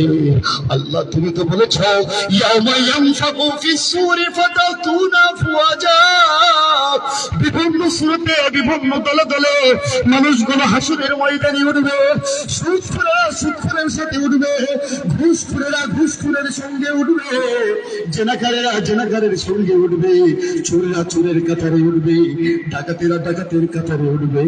ও আল্লাহ সেই দিন যেন আমরা বিশ্বনবীর কাতারে থাকতে পারি তৌফিক তুমি আল্লাহ আমাদের দান করে দাও। আবু বকরের কাতারে থাকতে পারি তৌফিক দান করে দাও, ওলি আউলিয়াদের কাতারে থাকতে পারি আল্লাহ তুমি তৌফিক দান করে দাও। আমার নবীজি বলছেন এমন একটা দিন বিচারের মাঠ, 50,000 বৎসরের দিন, এক এক করে বান্দাদেরকে ডাকা হবে। সমস্ত নবী আলাইহিস সালাম ইয়া নফসি ইয়া নফসি বলে কাঁদতে থাকবে। সেদিন আমার নবী ইয়া উম্মতি ইয়া উম্মতি বলে কাঁদতে থাকবে। আল্লাহ সেদিন নবীর পাশে থাকার তৌফিক তুমি আল্লাহ আমাদের দান করে দাও। আমার নবী প্রশংসার পতাকা নিয়ে বিচারের মাঠে উম্মতদেরকে ডেকে ডেকে হাউজে কাউসারের পানি পান করে দেবে। আল্লাহ আমরা যত বান্দা এসেছি সকল বান্দাকে হাউজে কাউসারের পানি পান করে জান্নাতে যাওয়ার তৌফিক তুমি আল্লাহ দান করে দাও। একা আমি জান্নাতে যাব না গো ভাই, তোমাকে জান্নাতে তলে নিতে চাই আমি। আল্লাহ তুমি কবুল করে নাও। রব্বুল আলামিন আমার নবী বলেছে বিচারের মাঠে যদি তোমার হাসর 35 মানুষের সাথে হয় তাহলে তুমি বিনা হিসাবে জান্নাতে চলে যাবা। এক নম্বর নবী আলাইহিস সালাম আল্লাহ আমরা গুনাহগার, নবীর সঙ্গে হাসর হওয়ার তৌফিক তুমি আল্লাহ দান করে দিও। আল্লাহ শহীদ হওয়ার তৌফিক তুমি, শহীদের সাথে ওঠার তৌফিক তুমি আল্লাহ দান করে দিও। সাদিকিনদের সাথে থাকার তৌফিক তুমি আল্লাহ দান করে দিও। রব্বানা তাকাব্বাল মিন্না ইন্নাকা আনতাস সামিউল আলিম ওয়া তুব আলাইনা ইন্নাকা আনতাত তাওয়াবুর রহিম। আল্লাহ আজকের যে আয়োজন আল্লাহ আমাদেরকে কোরআন শুনে কোরআন বুঝে প্রত্যেকটা ফ্যামিলিতে কোরআনে আইন কোরআনের শাসন তুমি আল্লাহ জারি করে দাও। আল্লাহ আমাদের সকলকে কোরআন ওয়ালা বানাও। আমার মনে করেছে যে বাড়িতে কোরআন আছে সেই বাড়িটা হলো আল্লাহর পরিবারভুক্ত। আল্লাহ যে বাড়িতে কোরআন নাই সেই বাড়িতে শয়তানের বাড়ি। ও আল্লাহ আমার বাংলাদেশের প্রত্যেকটা ঘরে ঘরে কোরআনের বাড়ি তৈরি করার তৌফিক তুমি আল্লাহ আমাদের দান করে দাও। আমার স্ত্রী সন্তান দান করো যাদের দিকে তাকালে তোমার কথাগুলো মনে পড়ে যায়। এই পৃথিবী ছেড়ে একদিন চলে যাবো আমরা সবাই। আল্লাহ আমার ভাইরা অনেক দূর দূরান্ত থেকে এসেছে। আল্লাহ নিরাপদে সকলকে বাড়িতে যাওয়ার তৌফিক তুমি আল্লাহ দান করো। যেদিন পৃথিবী ছেড়ে চলে যাবার মালিক সকলের জবানে ইমানের কালিমা জারি করে দিও। কালেমা ইলাহা ইল্লাল্লাহ মুহাম্মাদুর রাসূলুল্লাহ। আসসালামু আলাইকুম ওয়া রাহমাতুল্লাহি ওয়া বারাকাতুহু। অনেক কষ্টকালে ধৈর্য সহকারে রাস্তাঘাট থেকে শুনে যাবেন, দোয়া রাখবেন আমাদের জন্য। সম্মানিত প্রিয় ভাইরা, আজকের এই লাইভটি যে যেখান থেকেই দেখতেছেন অবশ্যই কমেন্ট করে জানাবেন ইনশাআল্লাহ। আপনাদেরকে অনুরোধ করব আজকের এই লাইভ সবাই শেয়ার করে দিবেন, পাশাপাশি পেজটি অবশ্যই ফলো করে রাখবেন ইনশাআল্লাহ। প্রিয় ভাইরা, আপনারা যদি পেজটি ফলো করে রাখুন প্রতিদিন এইরকম সুন্দর সুন্দর আপনাদের এই অনুষ্ঠানগুলো লাইভ দেখার তোমার কথা হৃদয় মাঝে পড়ছে বারে বারে। বাবা গো বাবা, বাবা গো বাবা, বাবা তুমি কেমন আছো? এই গ্রামের যে সকল ভাইরা আছেন অবশ্যই কমেন্ট করে জানাবেন ইনশাআল্লাহ। প্রত্যেকের কমেন্টে রিপ্লাই দেওয়া হবে ইনশাআল্লাহ। যে সকল ভাইরা শেয়ার করেছেন একটু কমেন্ট করে জানান, তাদেরকে অবশ্যই আন্তরিক শুভেচ্ছা জানাবো। এবং যে সকল ভাইরা পেজটি ফলো করেছেন তারাও কমেন্ট করে জানাবেন ইনশাআল্লাহ। প্রিয় ভাইরা, প্রতিদিন আপনাদের এলাকার আশেপাশের সুন্দর সুন্দর অনুষ্ঠান ইসলামিক মাহফিল লাইভ দেখতে পেজটি ফলো করে রাখুন প্রিয় ভাইরা।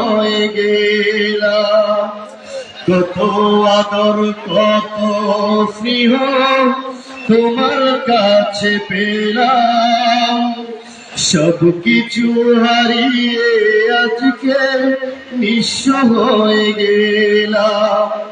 ভালোবাসি তোমায় বাবা, কাছে যাইছি রে, তোমার কথা হৃদয় মাঝে পড়ছে বারে বারে।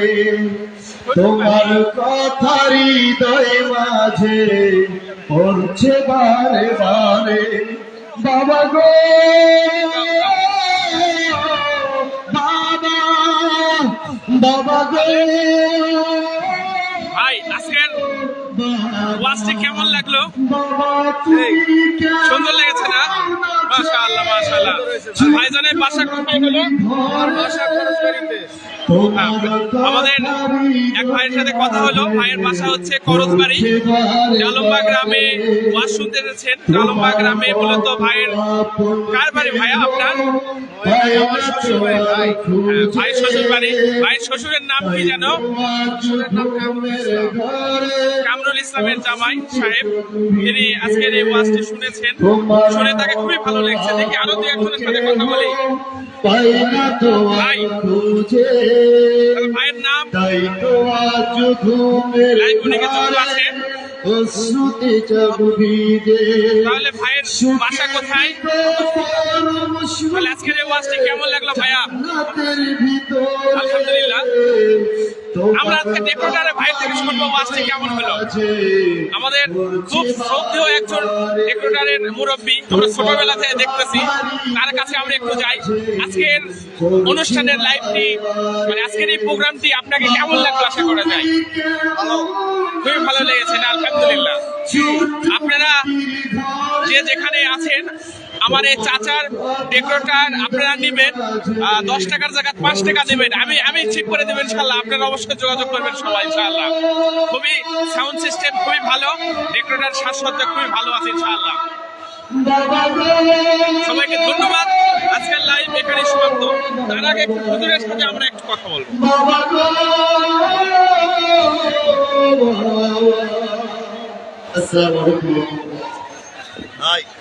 হুজুর, অনুষ্ঠান তো শেষ। আসসালামু আলাইকুম ওয়া রাহমাতুল্লাহি ওয়া বারাকাতুহু। মুসিবত না পায় যদি, মুসিবত না পায় হুজুর, যদি। সর্বশেষ ইন্টারভিউ আপনার থেকে। এই অনুষ্ঠানটা করে আপনাদের কেমন পরিশ্রম হলো, কেমন কি খরচপাতি হয়েছে, কেমন সফলতা পেলেন? না, আলহামদুলিল্লাহ আমাদের অনেক গ্রাম থেকে, অনেক শহর থেকে আমাদের মাঝে এখানে অনেক জনক আসছে। আমাদের প্রধান বক্তা, দ্বিতীয় বক্তা এবং তৃতীয় বক্তা আরো অনেক ওলামায়ে কেরাম বক্তব্য দিয়েছেন। আলহামদুলিল্লাহ আমরা অনেক হ্যাপি। আলহামদুলিল্লাহ আমাদেরকে সকলেই সহযোগিতা করেছেন। এই মাহফিলের বিনিময়ে যেন আমাদের আত্মীয় স্বজন যারা কবরে আছে, এখানে তো হাজার হাজার মানুষ আছে, এর মধ্যে কোনো না কেউ আল্লাহর ওলি আছেই। তাদের পায়ের ধবনীতে আমাদের আব্বা আম্মা, দাদা দাদি, নানা নানি, আমাদের মনেপুরি এজামে যারা পৃথিবী ছেড়ে চলে গেছে, আল্লাহ সকলকে মাফ করে দেখ, আল্লাহ সকলের কবরটাকে ভেস্তে বাগান বানিয়ে দেখ।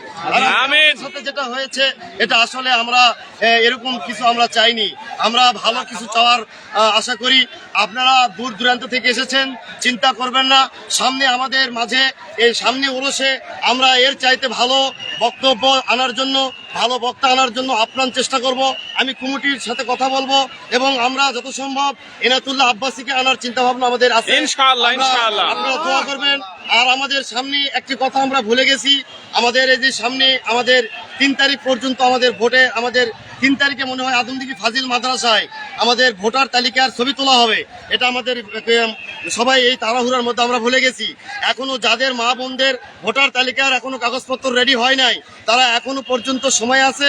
আপনারা ইউনিয়ন পরিষদ থেকে কাগজপত্রগুলো নিয়ে আসবেন, নিয়ে এসে তারা আপনারা ভোটার আইডেন্টি করার জন্য বিশেষভাবে আপনাদেরকে অনুরোধ করা হচ্ছে। আসসালামু আলাইকুম, সবাই ভালো থাকেন। আমি এই গ্রামের সন্তান হিসেবে আপনাদের লাইফে এসে আমার পরিবেশ সম্পর্কে আপনাদের আমার যথাযথ বক্তব্য আমি দিলাম। আমার এই নানা আসছে কোরিয়া, আপনার মাইকের দায়িত্ব নিয়েছেন। আমার নানার জন্য আপনারা দোয়া করবেন, আরো ভালো ভালো এরকম যেন মাইক সে ভালো করতে পারে। আমার এই ইউটিউবার ভাই আসছে, তার জন্য দোয়া করবেন। এবারে আমার বক্তব্য শেষ করছি। আসসালামু আলাইকুম। ভাইরা, আমরা এতক্ষণ পর্যন্ত লাইভে যারা যুক্ত রয়েছে সবাইকে অসংখ্য ধন্যবাদ। আজকের লাইভ শেষ করার আগে সর্বশেষ একটি কথা বলবো। আমাদের আদমদিঘির decorator, Korean decorator and sound সিস্টেমে আপনারা অবশ্যই আসবেন। বিশেষ ছাড়ে ইনশাল্লাহ আপনাদের অনুষ্ঠানগুলো পাড়ি দিতে পারবেন। আপনাদের বিবাহের অনুষ্ঠান, ওয়াজ মাহফিল সব অনুষ্ঠানে কোরিয়ান ডেকোরেটর অ্যান্ড সাউন্ড সিস্টেমকে আপনারা নিয়ে যেতে পারবেন ইনশাআল্লাহ। সবাইকে অসংখ্য ধন্যবাদ। আসসালামু আলাইকুম ওয়া রাহমাতুল্লাহি ওয়া বারাকাতুহু।